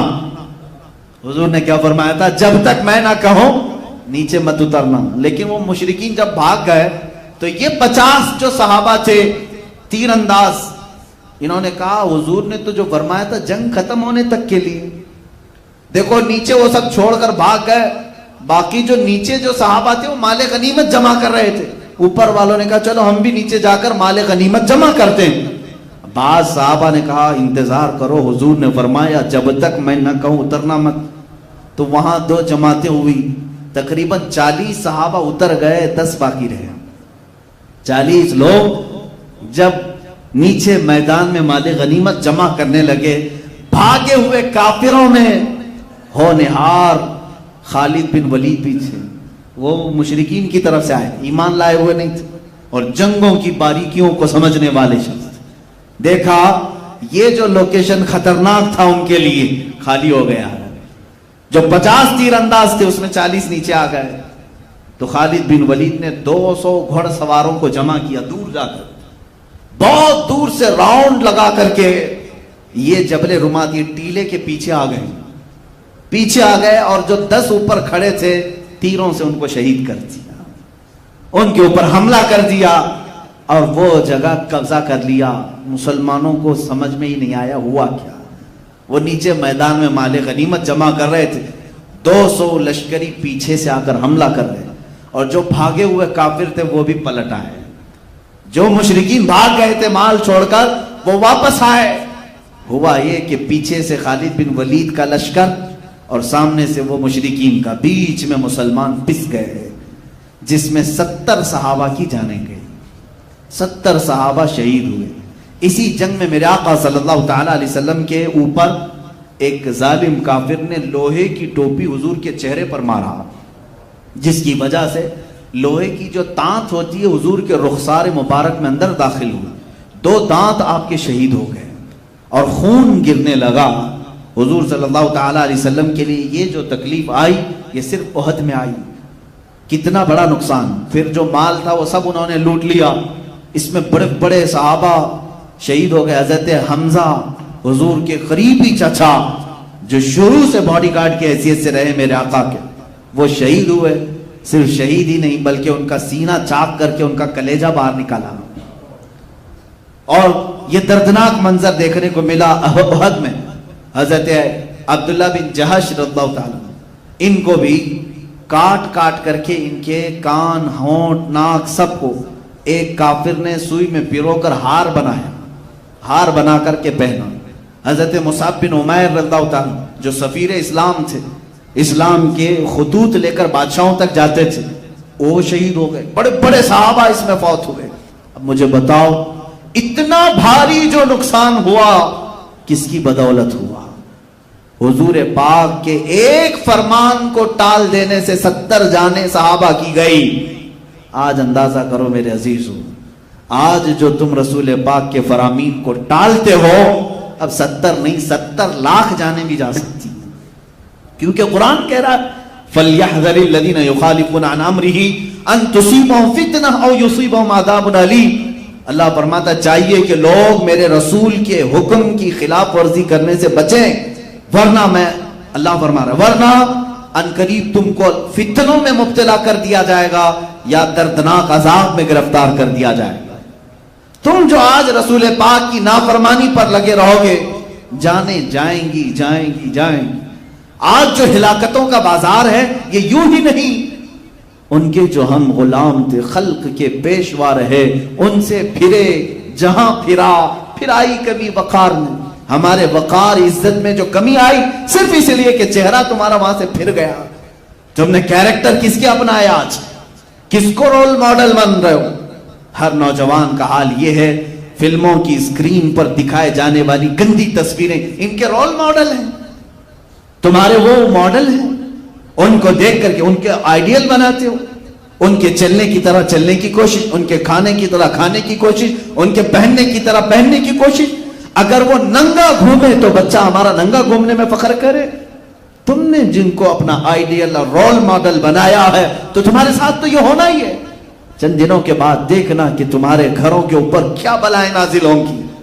مشرکین تمہارے نام سے چڑھتے ہیں, آج بھی تمہارا وجود یہ دیکھنا نہیں چاہتے. قرآن نے بہت پہلے ہمیں سمجھایا یہ تم سے کبھی نہیں راضی ہوں گے. تم اپنے آپ کو پورا بدل لو, کچھ بھی کر لو, یہ راضی نہیں ہوں گے جب تک تم ان کے دین میں نہیں داخل ہو جاؤ. تمہارا دھرم پریورتن کرنا چاہتے ہیں, سب کو اپنے اندر داخل کرو. ایک ہی آج بھی ذریعہ نجات ہے مسلمانوں, ایک ہی ذریعہ نجات ہے جس کو اقبال نے بہت پہلے کہا تھا کہ محمد سے وفا تونے تو ہم تیرے ہیں, یہ جہاں چیز ہے کیا لوح و قلم تیرے ہیں. حضور سے وفا کرو, میرے آقا سے محبت کرو. جنگ احد میں جو صحابہ سے خطا ہوئی وہ جان بوجھ کر نہیں ہوئی, انجانے میں ہو گئی. ان کی خطائیں اجتہادی تھی, اجتہادی خطا تھی, لیکن اس پر بھی اللہ کا عتاب آیا کہ شکست ہو گئی جنگ. 70 جانیں چلی گئی، مال پورا چلا گیا، بڑے بڑے صحابہ شہید ہوئے، رسول پاک کے دندان مبارک شہید ہوئے۔ اب تم اس زمانے میں اندازہ کرو، نہ ہماری جماعت میں صحابہ جیسے پرہیزگار ہیں، نہ ہمارے زمانے میں ویسے ایمان والے تقوی والے ہیں، اس کے باوجود تم رسول کی نافرمانی پر اڑے ہوئے ہو، تو پھر میرے عزیزو جانے جانا تو ہوگا، یہ ہماری موتیں مقدر تو ہوں گی، ہلاکتیں تو ہمارا مقدر بنیں گی۔ آج جو اسلام کے ساتھ کھلواڑ چل رہا ہے اس کی ایک ہی وجہ ہے، میں کیا ان کو کوسوں، میں کتنا ان کے خلاف لعنت بھیجوں، ہمیں تو درد اپنوں سے ہوتا ہے۔ تم اگر مصطفیٰ کریم صلی اللہ علیہ وسلم کی غلامی میں آ گئے ہوتے، مجال ہے کسی کی کہ تمہارے نبی کی طرف انگلی اٹھا کر بات کرے، حضور کی طرف کوئی اشارہ کر سکے؟ آج سے ٹھیک 100 سال پہلے خلافت عثمانیہ تھی ترکی کی، اسی ظالم فرانس نے ایک فلم بنائی تھی حضور پاک صلی اللہ تعالی علیہ وسلم کی شان میں توہین کرتے ہوئے، اس فلم کی ریلیز ہو رہی تھی، اس سے پہلے سلطان عبدالحمید ثانی نے فرانس کے ایمبیسیڈر کو بلایا، اس کے سر کے سامنے تلوار ہلائی اور کہا، سنا ہے فرانس میرے رسول کے خلاف فلم بنا کر ریلیز کرنا چاہتا ہے، اسے بند کرو، اسے بند کرو۔ اس سفیر نے کہا، وہ تو عام ہو گئی، وہ تو ریلیز ہونی ہی ہے، اس کو تو ریلیز ہونا ہے، ہمارے ہاں آزادی رائے کا خیال کیا جاتا ہے، ہر ایک کے لیے فلم بنتی ہے۔ سلطان عبدالحمید نے کہا، تو پھر تیار ہو جاؤ، پوری دنیا کو میں تمہارے سر پہ کچل کر کے رکھوں گا، جس نے میرے نبی کی توہین کی، میں آج ہی پوری امت اسلامیہ میں جہاد کا اعلان کرتا ہوں۔ صرف جہاد کا لفظ سلطان عبدالحمید ثانی کی زبان پر کیا آیا کہ فرانس کی گھگی بن گئی، اسی دن وہ فلم ختم ہو گئی، نہ ریلیز ہوئی نہ کہیں پھیلی۔ ایک قائد اسلام کی ضرورت ہوتی ہے جو للکارے تو پھر دنیا کے پسینے چھوٹیں۔ یہ وہ لوگ تھے جو ایمان میں کامل تھے، رسول پاک سے عشق اور محبت میں وفاداری کا انہوں نے حق ادا کیا ہے۔ آج ہماری باتیں تو صرف نعروں میں رہ گئی ہیں، ہماری باتیں صرف الفاظ میں رہ گئی ہیں۔ عزیزان گرامی وقار، یہ جو حالات ہم پر پیش آ رہے ہیں اس کی ایک وجہ ہمارے برے اعمال، تم ان کے ہو جاؤ، میرے آقا صلی اللہ تعالیٰ علیہ وسلم کے، پھر کوئی نہیں چھیڑے گا تمہیں۔ یہ تمہارے ایمان کی گرمی ناپنے کی کوشش کرتے ہیں، یہ تمہارے عشق رسول کا بخار ناپتے ہیں، لیکن پھر بھی آج جو فرانس میں گستاخیوں کے کارٹون بلڈنگوں میں لگائے گئے ہیں اور گستاخانہ کارٹون لگا کر کے وہ یہ سمجھتے ہیں کہ ہم اسلام کو نیچا دکھانے میں کامیاب ہو گئے، یاد رکھو میں آج کے اس منبر سے اعلان کرتا ہوں، فرانس کی ظالم حکومت اس میلاد میں دیکھے گی انشاءاللہ، تم نے ایک محمد کا کارٹون بنایا ہے، ہر نوجوان کے سینے پر محمد لکھا ہوا پاؤ گے، ہر نوجوان کے سینے پر محمد لکھا ہوا پاؤ گے، اس لیے کہ ہمارے بزرگوں نے ہمیں یہ سکھایا ہے کہ خدا ایک پر ہو تو ایک پر محمد، اگر قلب اپنا دوپارہ کروں میں، اگر میں اپنے دل کے دو ٹکڑے کروں، ایک پر اللہ ہوگا ایک پر محمد ہوگا، یہ میرا ایمان ہے۔ تم کارٹون بنا کر سوچتے ہو تمہیں حضور کی صورت کا پتہ کیا ہے، حضور تھے کیسے، تم نے جس کا بنایا ہے وہ کوئی اور ہوگا، میرا حبیب تو محمد تھا جس کو اللہ نے نام ہی ایسا رکھا۔ محمد کا مطلب ہوتا ہے سب سے زیادہ تعریف کیا ہوا، دشمن بھی اگر میرے نبی کا نام لے گا تو اس کی زبان سے بھی میرے نبی کی تعریف ہو ہی جائے گی۔ حضور کا نام ہی اللہ نے ایسا رکھا ہے کہ حضور کی برائی کرنے والے کو بھی پہلے حضور کی تعریف کرنی پڑے گی۔ میرے آقا کا نام جو بھی لے گا محمد، جس کا مطلب ہوتا ہے جس کی سب سے زیادہ حمد ہوئی، اب آگے برائی کرو، پہلے تو تم حضور کا نام لوگے تو تعریف ہو ہی جائے گی۔ اور خدا نے ہے ان کے مرتبے جو بڑھائے ہیں، کہیں وَرَفَعْنَا لَكَ ذِكْرَكَ کہا ہے، تمہارے گھٹانے سے کچھ نہیں ہوتا، تو گھٹائے سے کسی کے نہ گھٹا ہے نہ گھٹے، جب بڑھائے تجھے اللہ تعالیٰ تیرا۔ انشاءاللہ العزیز ہر نوجوان کو میں یہ درس دینا چاہوں گا، پوری امت اسلامیہ کو، اے میرے عزیز آج تمہارے امتحان کا وقت ہے، آج تم اپنے آرام کی فکر کرتے ہو یا ناموس رسالت کی حفاظت کے لیے اپنی جان فدا کرنے کو فخر محسوس کرتے ہو؟ امام اہل سنت فاضل بریلوی رحمت اللہ تعالی علیہ نے عشق رسالت کا وہ درس ہمیں دیا ہے۔ عزیزو، صرف حضور کے نام پر فدا ہونے کی بات نہیں، بلکہ اعلیٰ حضرت ہمیں یوں کہتے ہیں، یا رسول اللہ کروں تیرے نام پہ جان فدا، نہ بس ایک جان تو جہاں فدا۔ میں ایک ہی جان کیا فدا کروں آقا آپ پر، پورے دونوں جہاں پر فدا کرتا ہوں، سب چھوڑ دوں گا آپ کے لیے۔ کروں تیرے نام پہ جان فدا، نہ بس ایک جان تو جہاں فدا۔ ارے دو جہاں سے بھی نہیں جی بھرا، کروں کیا کروڑوں جہاں نہیں۔ آقا اگر میرے پاس کروڑوں جہاں ہوتے، ہر جہاں میں صرف آپ کے نام پر فدا کرتا۔ اور علامہ جامی کہتے ہیں، فدائے نقش نالینت کنم جان یا رسول اللہ۔ لوگ کہتے ہیں آقا آپ کے نام پر میری جان حاضر ہے، آپ کے جسم پاک کی حفاظت کے لیے میری جان حاضر ہے، مگر ملا عبد الرحمن جامی جیسا ایک ایسا عاشق ہے جو فارسی میں پکار کر یوں کہتا، آقا آپ کے نالین پاک کے نقش پر میری جان حاضر ہے، صرف اس کی حفاظت کے لیے بھی میں اپنی جان قربان کرتا ہوں۔ میرے عزیزو، یہ جو جہاد کا لفظ ہے جس کو تمہاری زبانوں پر لانے سے تم بھی کتراتے ہو، ڈرتے ہو، علماء سے بھی میں کہتا ہوں اس سے کوئی تمہیں کترانے کی ضرورت نہیں۔ میں ثابت کر کے بتاؤں گا، اگر تم کہتے ہو جہاد کا لفظ اپنی زبان پر لانا غلط ہے، ٹیررزم ہے، دہشت گردی ہے، تو پھر کوئی بھی ملک دنیا میں دہشت گردی سے بچا نہیں ہے۔ ہر کوئی اپنا ڈیفنس کر رہا ہے، ہر ملک اپنا ڈیفنس کر رہا ہے، تو سب کیا آتنکواد ہو گئے؟ اپنے ملک کی سرحدوں کی حفاظت کرنا یہ جہاد ہے، یہ اسلامی جہاد۔ جہاد کی تعلیمات اگر میں آپ کو بتاؤں، آج کے زمانے میں جو جنگیں ہوتی ہیں ان میں کہیں آپ کو نہیں ملے گا۔ بتاؤ، سپر پاور امریکہ جب کسی سے ٹکراتا ہے تو کیا جنگی اصول پر جنگ ہوتی ہے؟ جس ملک پر یہ بمباری کرتا ہے سب کا سب تباہ کرتا ہے۔ ناگاساکی، ہیروشیما آج تک 70 سالوں سے زمین سے سبزے نہیں اگا پا رہے، پیدا ہونے والے بچے لنگڑے پیدا ہوتے ہیں۔ جو نیوکلیئر وہاں پر دھماکے ہوئے تھے، 70 سال گزر گئے، لیکن آج تک اس کے ذرات کا اثر باقی ہے۔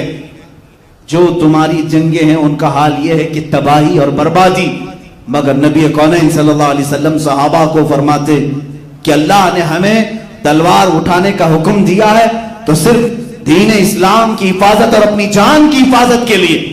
اگر تمہارا دشمن کے ساتھ مقابلہ ہو جائے تو حضور فرماتے ہیں ان اصولوں کا خیال کرنا، کبھی کسی بوڑھے پر ہاتھ نہ اٹھانا، کبھی کسی عورت کو نہ چھونا، بیٹھے ہوئے بچوں کو نہ پکڑنا، وہاں کے درختوں کو نہ توڑنا، کہیں کے پتے نہیں اکھاڑنا، وہاں کی زمینوں کو برباد نہ کرنا، وہاں موجود عبادت خانوں پر حملہ نہ کرنا۔ یہ میرے آقا کی تعلیمات ہے۔ کس کو؟ وہ مجاہدین صحابہ کو کہتے تھے کوئی عورت اگر جنگ کے دوران نظر آ جائے اس سے چھیڑ چھاڑ نہیں، جنگ ان سے نہیں ہوگی۔ بچے آ جائیں ان سے تعرض کر لیا جائے، بوڑھے آ جائیں تلوار نہ اٹھایا جائے، جو خالی اپنے گھروں کے پاس بیٹھے ہیں ان کو قیدی نہ بنایا جائے۔ وہاں جو بھی لوگ عبادت کر رہے ہیں جس مذہب پر، ان کے مذہب خانے پر حملہ نہیں ہوگا، توڑا نہیں جائے گا۔ وہاں اگر درخت ہیں پتے نہیں توڑو گے، وہاں برباد نہیں کرو گے، پھر جنگ کس سے ہوگی؟ میرے آقا نے فرمایا جس نے تمہارے خلاف تلوار اٹھائی اس کے خلاف جہاد ہوگا۔ یہ ہے اسلام کا اصول ہے جہاد۔ جو تمہارے خلاف جہاد کے لیے جنگ کے لیے تلوار اٹھائے اس کا ہاتھ توڑو، اس کے دانت توڑو۔ یہ ہمارا نہیں، آج پوری دنیا کا نظام ہے۔ آج پوری دنیا کا نظام، پوری جنگوں کا آپ کو میں اگر اسباب ہی بتا دوں، جنگ بدر کیوں ہوئی، وجہ کیا تھی؟ جنگ احد کیوں ہوئی، وجہ کیا تھی؟ جنگ خندق کیوں ہوئی، وجہ کیا تھی؟ حنین کیوں ہوئی، موتا کیوں ہوئی، تبوک کیوں ہوئی؟ سب میں وجہ یہی رہی، سب میں وجہ یہی۔ مشرکین مکہ جماعتیں بنا رہے ہیں اور میٹنگیں کر رہے ہیں، بعض میں تو حضور کو پہلے سے خبر ہو گئی آقا وہ آپ کے خلاف جنگ کی تیاریاں کر رہے ہیں، تب حضور نے بھی اپنے ساتھیوں کو جمع کیا۔ جب جب خبر آئی حضور نے تیاری کا اعلان کیا۔ جنگ تبوک کیوں ہوئی تھی، جنگ موتا کیوں ہوئی تھی؟ وجہ صرف یہ تھی حضور نے اپنے قاصد کو بھیجا۔ آج بھی دنیا کا نظام ہے، اگر تم کسی ملک کے ایمبیسیڈر کو مار دو گے تو دو ملکوں میں ٹکراؤ ہوگا، اسی لیے ایمبیسیز کی بہت زیادہ حفاظت ہوتی ہے، سفارت خانوں کی بہت حفاظت ہوتی ہے۔ اگر تم نے یہاں پر کسی دوسرے ملک کے سفیر کو مار دیا، اس ملک کا تمہارے ساتھ جھگڑا شروع ہو جائے گا. پہلے سے انتظام ہے. حضور کا سفیر، حضور کے ایک سفیر حارث بن عمیر رضی اللہ تعالیٰ عنہ ایک بادشاہ کے پاس جا رہے ہیں خط لے کر میرے آقا کا. بیچ راستے میں ایک ظالم نے ان کو پکڑا جو اس بادشاہ کا ایک باج گزار تھا. اس نے ان کو دردناک انداز میں قتل کیا، بے دردی سے مارا، ان کے ٹکڑے کر دیے. جب قاصد کو مارا جاتا ہے، حضور پاک صلی اللہ علیہ وسلم نے فرمایا ہمارے سفیر کے ساتھ انہوں نے بدتمیزی کی، برا سلوک کیا. اور اس زمانے کے بھی اصول میں یہ تھا کہ نہیں چھوڑا جاتا تھا. جنگ موتا اسی لیے ہوئی، جنگ تبوک اس لیے ہوئی کہ حضور صلی اللہ تعالی علیہ وسلم کے خلاف وہ لوگ ملک شام میں فوجیں جمع کر رہے تھے. رومی لشکر جمع ہے، فلاں لشکر جمع ہے، حضور پر حملہ آور ہونے کی کوشش کر رہے ہیں. میرے آقا نے فرمایا حضور نے جتنے جہاد کی یا تو مدینے کے آس پاس یا تو پھر صحابہ کو لے کر بہت دور چلے جاتے. کیوں؟ اس لیے کہ جب جنگ ہوتی ہے تو جس علاقے میں جنگ ہوتی ہے سب ٹوٹ پھوٹ جاتا ہے، سب برباد ہوتا ہے. گھر ٹوٹتے ہیں، درخت ٹوٹتے ہیں، کیا کیا نہیں برباد ہوتا. حضور ہمیشہ مدینے کی حفاظت چاہتے تھے، کوئی بھی جنگ مدینے میں نہ ہو. صحابہ کو لے کر بہت دور چلے گئے. جنگ تبوک جو ہے مدینے سے 800 کلومیٹر دور ہوئی ہے، تقریباً 800 کلومیٹر دور. وہاں پہنچے، وہاں مقابلہ ہوا. موتا بھی یہ جارڈن میں ہوئی ہے، آج کا جو اردن ہے جارڈن. حنین، جنگ حنین مکہ سے بھی 100 کلومیٹر دور ہے، طائف کے قریب. یہ جنگ وہاں ہوئی. وہاں پر بھی کس لیے؟ جتنی بھی جنگیں ہیں، پڑھو میرے جوانوں، پڑھو میرے عزیزوں، ہر غزوے کا سبب کیا تھا اگر تم نکالو گے یہی ہوگا کہ یہ حضور کے خلاف طاقت اکٹھا کر رہے تھے، فوج جمع کر رہے تھے، ہتھیار جمع کر رہے اور سیدھے مدینے پر آ کر حملہ کرنے کی کوشش کر رہے ہیں. جنگ خندق کیوں ہوئی؟ خندق کیوں ہوئی؟ کہاں ہوئی؟ مدینے سے باہر ہوئی، صرف 1 کلومیٹر باہر. مجھے بتاؤ حضور لڑنے کے لیے مکہ گئے تھے یا مکہ والے آئے تھے؟ جنگ بدر میں مکہ والے آئے، جنگ احد میں مکہ والے آئے، جنگ خندق میں مکہ والے آئے. حضور نے تو اپنی زندگی میں ڈیفنس سکھایا ہے صحابہ کو.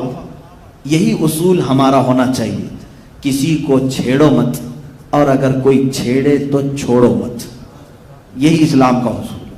اب آپ اس کو بھول چکے ہو، ٹھیک ہے، چھیڑ نہیں رہے آپ، بہت اچھی بات ہے، اسلام کے اصول پر قائم. لیکن تمہیں آج بہت لوگ چھیڑ رہے ہیں اور تم چھوڑے بیٹھے ہو. یہ دوسرے والا اصول بھول گئے. اگر کوئی چھیڑے تو چھوڑو مت. ہم مطالبہ کریں گے دشمن کے قید ہونے کا یا وہ اپنا انجام تک پہنچے. آج جو قانونی کارروائی ہو سکتی ہے ہم اس کا مطالبہ کر رہے ہیں. میں آج مسجد میں بیٹھ کر کے آپ سے یہ نہیں کہہ رہا ہوں تلوار اٹھاؤ، بھالے اٹھاؤ اور جاؤ لڑو. نہیں، ہم جس ملک میں ہیں ہم قانونی اعتبار سے چلیں گے. اگر اسلام کے خلاف کوئی ہرزہ سرائی کرتا ہے، میرے نبی کی شان میں کوئی توہین کرتا ہے یا قرآن عظیم کے آیات بینات پر انگلی اٹھاتا ہے تو یہ میرے پرسنل چیزوں پر اٹیک ہے، یہ میرے اسلامک لا پر اٹیک ہے. تو ہم آواز اٹھائیں گے، ہم کہیں گے کہ آپ جس آزاد ملک میں رہ رہے ہیں ایک قوم کے ساتھ یہاں ناانصافی ہو رہی ہے. یہی تو ہم بات کر رہے ہیں. NRC، CAA، یہ سب مدعوں پر کیوں مسلمان بڑھکے ہوئے تھے؟ میرے عزیزوں، ہم اپنے حقوق کا مطالبہ کر رہے ہیں اور آج بھی ہم قانونی لڑائی لڑ رہے ہیں. لیکن کیا کریں، ایک وقت رہے گا جب تک ہم پکارتے رہیں گے. ہم حکومت وقت کو بھی پکار رہے ہیں، عدلیہ کو بھی پکار رہے ہیں. لیکن جب سب بک جائیں، سب ایک میدان میں ننگے ہو جائیں تو پھر آخر وقت وہی ہوگا جو اللہ کو منظور ہوگا. اللہ رب العزت جو چاہے گا وہی ہوگا اور یہ وقت ہی بتائے گا کہ کیا ہوگا. لیکن میں آپ سب سے یہ ضرور کہوں گا، اپنا ڈیفنس، سیلف ڈیفنس ہر مسلمان سیکھے. ہر مسلمان کو چاہیے وہ اپنی جان کی حفاظت کرے، اپنے ملک کی حفاظت کرے. ہندوستان سے ہمیں بڑا لگاؤ ہے، بڑا پیار ہے. اگر اس سے نفرت ہوتی تو ہم کب کے ادھر کے ادھر ہو جاتے، خیانت کے شکار ہو جاتے. اس سرزمین سے ہمیں اس لیے بھی پیار ہے کہ خواجہ ہند یہاں پر ہے، محبوب الہی یہاں پر ہے، ہم کروڑوں عاشقوں کا امام بریلی کا تاجدار یہاں پر ہے. ہم اس ملک سے وفاداری کرتے ہیں، عزت کرتے ہیں اور حفاظت کا بھی عزم رکھتے ہیں. لیکن اس وطن عزیز کی سرزمین کو جو پلید کرنے کی کوشش کرے، جو فساد مچائے، جو فتنے مچائے، اس کے خلاف بھی آواز اٹھانا ایک حق بولنے والے کی ذمہ داری ہے۔ ابھی آپ کی مرضی ہے اور علماء کی مرضی ہے، آپ جابر و ظالم حکومتوں کے خلاف آواز اٹھاتے ہو تو دنیا تمہیں حسینی کردار میں لکھے گی، اور چپ رہ کر کے خاموشی سے سہتے ہوئے جاؤ گے تو حسین اعظم نے کہا ہے میرے نزدیک ظلم صرف ظالم کا نہیں بلکہ جو ظلم کو سہ کر خاموش بیٹھتا ہے وہ بھی اپنے وقت کا ظالم ہے، اس لیے کہ اس نے اپنی پوری نسل کو ظالم بزدل بنا دیا، اپنی پوری نسل کو بزدل بنا دیا۔ میری باتیں سخت ہوں گی لیکن آج میں جو کچھ بھی کہہ رہا ہوں ان الفاظ کا میں تنہا ذمہ دار ہوں۔ میں بار بار کہتا ہوں میرا مجمع ذمہ دار نہیں ہے، اگر آپ کو ڈر لگ رہا ہے تو آپ اٹھ کر جا سکتے ہیں اور کیمرے والے سے بھی کہیں کسی کی تصویر اس میں نہ لیں، بعد میں وہ کہہ سکیں حضرت وہ بیان میں نہیں تھا۔ آپ بول سکتے ہیں، میں اپنی ذمہ داری اپنے اوپر لے رہا ہوں، اس لیے کہ جو زمانے کے تقاضے ہیں اس کو اگر امت کے سامنے اگر آج ہم نہ بولیں تو پھر جب زبانیں چپ ہو جائیں گی ہمارے صرف اعضاء کاٹے جائیں گے۔ آج دیکھ نہیں رہا، یہی لفظ کی وجہ سے میں حدیث پڑھ کر کے اپنی گفتگو کو آخر سمیٹتا ہوں۔ حضور پاک صلی اللہ علیہ وسلم کے سارے غزوات، سارے جہاد اور ساری جنگوں کی تفصیلات بیان کرنا یہ مختصر وقت میں ممکن نہیں، لیکن اللہ رب العزت نے صحابہ کی جو مدد کی اور ان کو فتح عظیم سے نوازا، وجہ کیا تھی؟ حضور فرماتے ہیں جب تک تم جہاد کے ساتھ قائم رہو گے اللہ تمہاری مدد کرے گا۔ اذا ترکتم الجہاد، جب تم جہاد کو ترک کر چکے، حضور فرماتے ہیں اللہ تم پر ذلت مقرر کرے گا، تم ذلیل ہو کر زندگی گزارو۔ یہ پوری حدیث ہے، حدیث میں آپ کو اگر سخت لگ رہا ہو تو ذلت کی زندگی گزارو۔ سیلف ڈیفنس کا نام ہے، اپنے حقوق مانگنا بھول گئے۔ اور سب سے افضل جہاد کیا ہے جانتے ہو؟ سب سے افضل جہاد میں آپ کو بتاتا ہوں نا، آپ بھی جہاد کرو۔ کیسا جہاد؟ حضور پاک سے پوچھا کہ سب سے افضل جہاد کیا ہے؟ تلوار کا، نیزے کا، بھالے کا، کون سا جہاد؟ اس زمانے میں بندوق کا، بارود کا نا۔ میں حدیث پڑھتا ہوں، اللہ کے نبی صلی اللہ علیہ وسلم نے فرمایا افضل الجہاد کلمۃ الحق عند سلطان الجائر۔ میرے آقا فرماتے ہیں سب سے افضل جہاد ظالم بادشاہ کے سامنے حق بات کرنا ہے، جو آج آپ کر سکتے ہیں، آج کر سکتے ہیں الحمدللہ۔ اس منبر سے کے خلاف بولوں گا یہ افضل الجہاد ہے، کیونکہ وہ ظالم ہے اور ایک طرفہ ظلم کے شکار ہیں یہ لوگ، ایک طرفہ ظلم۔ میں اس بات سے خوف نہیں کر رہا ہوں، اس لیے کہ تمہاری غلط نیتیوں کی وجہ سے، غلط پالیسیوں کی وجہ سے آج ملک کے امان کو خطرہ ہے، آج ملک میں فساد جیسے جو حالات ہیں صرف اسی وجہ سے کہ جب تخت کسی بندر کے ہاتھ میں دے دیا جائے تو ایسے ہی ہوتا ہے۔ ہمارے ہاں کہتے ہیں نا کوے کو بڑا پن دیا تو آگے کا آپ سمجھتے ہیں، وہ ساری چیزیں یہی کرتا ہے۔ اور کسی بندر کے ہاتھ میں اگر لڈو آپ پکڑا جائیں، اسے معلوم نہیں لڈو کھاتے کیسے ہیں، گھمائے گا گھمائے گا گھمائے گا، پوری بوندی جھڑ جائے گی، ہاتھ میں کچھ نہیں رہے گا۔ یہ پچھلے 6 سال سے گھما رہا ہے لڈو کو اور سب جھڑ چکا، تقریباً بینکیں کرپٹ ہو گئی، کمپنیاں بک گئی۔ دیکھ نہیں رہے آپ لڈو کو کیسے گھما رہا ہے، اور اس وقت تک گھمائے گا جب پورا لڈو ختم ہو جائے گا۔ برا لگ رہا ہے آپ کو؟ عزیزہ نگرانی، یہ افضل الجہاد ہے۔ میں جب تک میری طاقت ہے اللہ کے حبیب صلی اللہ علیہ وسلم کی اس حدیث پر عمل کروں گا۔ حضور نے فرمایا من رعا منکم منکرا فلیغیرہ بیدہ ومن لم یستطع فبلسانہ ومن لم یستطع فبقلبہ وذلک اضعف الایمان۔ حضور فرماتے ہیں جب تم میں سے کوئی برائی کو دیکھے ہاتھ سے روکے، اگر ہاتھ سے روکنے کی طاقت نہیں ہے زبان سے بولے، اور زبان سے بھی بولنے کی طاقت نہیں ہے تو دل میں برا جانے۔ اور حضور فرماتے ہیں یہ ایمان کا سب سے آخری حصہ ہے، سب سے کمزور حصہ ہے۔ مسلمانوں تم فیصلہ کرو کمزور ایمان پر۔ الحمدللہ مجھے اتنا تو ہے کہ میں بیچ والے میں ہوں، ہاتھ سے آج نہیں روک سکتے، زبان سے تو ہم بول رہے ہیں۔ ہم اپنی زبان کا استعمال برائیوں کے خلاف اس لیے کر رہے ہیں، حدیث رسول میں ہے جب برائی دیکھو تو زبان سے روکو. تمہیں اللہ نے اگر زبان دیا ہے تو بولو اور اپنے حقوق کا مطالبہ کرو. یہی ایک بات ہے میرے آقا صلی اللہ تعالی علیہ وسلم کی اس عظیم 10 سالہ زندگی سے جو ہمیں سبق ملتا ہے وہ یہی ہے، کسی کو نہ چھیڑو. اسلام امن و امان چاہتا ہے، فساد نہیں چاہتا، فتنہ نہیں چاہتا. لیکن جب کوئی تم پر مسلط ہو جائے تب پھر آپ کو کہا جائے گا مت چھوڑو. آخری یہ باتیں ہیں. اسلام امن کب چاہتا ہے؟ دیکھیں حضور کے اوپر وہ لوگ حملہ آور ہوئے، جہاد میں کئی لوگوں نے قتل و قتال کیا، حضور پاک صلی اللہ علیہ وسلم ڈٹے رہے صحابہ کے ساتھ. لیکن 6 ہجری کے بعد، 6 سال کے بعد حضور مکہ واپس آئے. مکہ واپس آئے 1 سال پہلے 7ویں ہجری میں، 7ویں ہجری 6ٹھی ہجری میں حضور 1400 صحابہ کے ساتھ عمرہ کرنے آ رہے ہیں. مکہ والے عمرہ کرنے نہیں دیے، کہا احرام کھولو واپس جاؤ مدینے. حضور نے صلح کر لی، واپس بھی چلے گئے، ان کے ساتھ ایگریمنٹ بھی کر لیا، ٹھیک ہے سب صلح ہو گئی. 1 سال کے بعد مکہ والوں نے صلح توڑ دی. حضور واپس آئے 10,000 کا لشکر لے کر. مکہ میں جب آئے تو مکہ والوں کے حالات خراب ہو چکے تھے. حضور اس شان سے مکہ میں داخل ہوئے کہ تلوار اٹھانی بھی نہیں پڑی، قتل و قتال نہیں ہوا. مکہ مکرمہ میں اس شان سے داخل ہوئے کہ سارے ادھر کے ادھر بھاگ رہے تھے، کوئی اپنی جان بچا کر کے، کیونکہ پرانے پاپ آج دھوئے جائیں گے، آج سب مجرم لائے جائیں گے. لیکن میرے آقا کی رحمت دیکھیں، اس دن صحابہ نعرہ لگا رہے تھے الیوم یوم الملحمہ، الیوم یوم الملحمہ.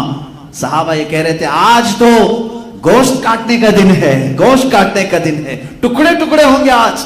کیونکہ یہ صحابہ بدر، احد، خندق سب میں جو آئے تھے سب کو پہچانتے تھے. مکہ میں جنہوں نے گھر لوٹا تھا ان کو بھی جانتے تھے. صحابہ جب یہ نعرہ لگانے لگے میرے آقا نے ان کے نعرے کو بدل دیا، کہا الیوم یوم الرحمہ، الیوم یوم الرحمہ، آج کا دن رحم کرنے والا دن ہے، آج کا دن رحم کرنے والا ہے.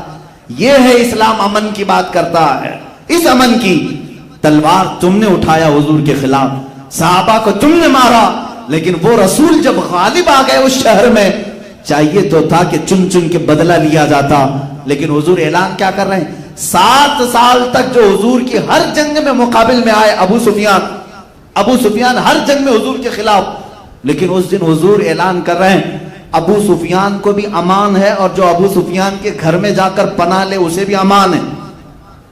حضور نے یہ تک اعلان کیا.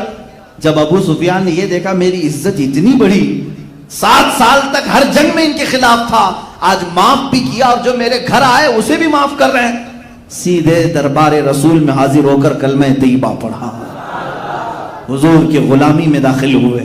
حضور پاک صلی اللہ تعالی علیہ وسلم نے بے شمار لوگوں کو آزاد کیا، بلکہ پورے مکہ والے اس دن پکڑ کر کے لائے گئے تھے، جو جو قتل و قتال میں تھے پکڑ کے باندھ کے لائے تھے. صحابہ کی تلواریں ان کی گردنوں پر لٹک رہی تھی. حضور نے ان سے پوچھا اے مکہ والوں کیا خیال ہے تمہارا میرے بارے میں، کیا خیال ہے؟ مکہ والوں نے کہا آپ کریم ابن کریم ہیں، آپ بھی کریم ہیں، آپ کے والد بھی کریم ہیں. حضور نے کیا فرمایا؟ اذهبوا فانتم الطلقاء، جاؤ آج کے دن تم آزاد ہو. جب یوسف علیہ السلام نے اپنے کنویں میں ڈالے جانے والے بھائیوں کو معاف کیا تو اللہ کا حبیب اپنی امت کو بھی معاف کرتا ہے.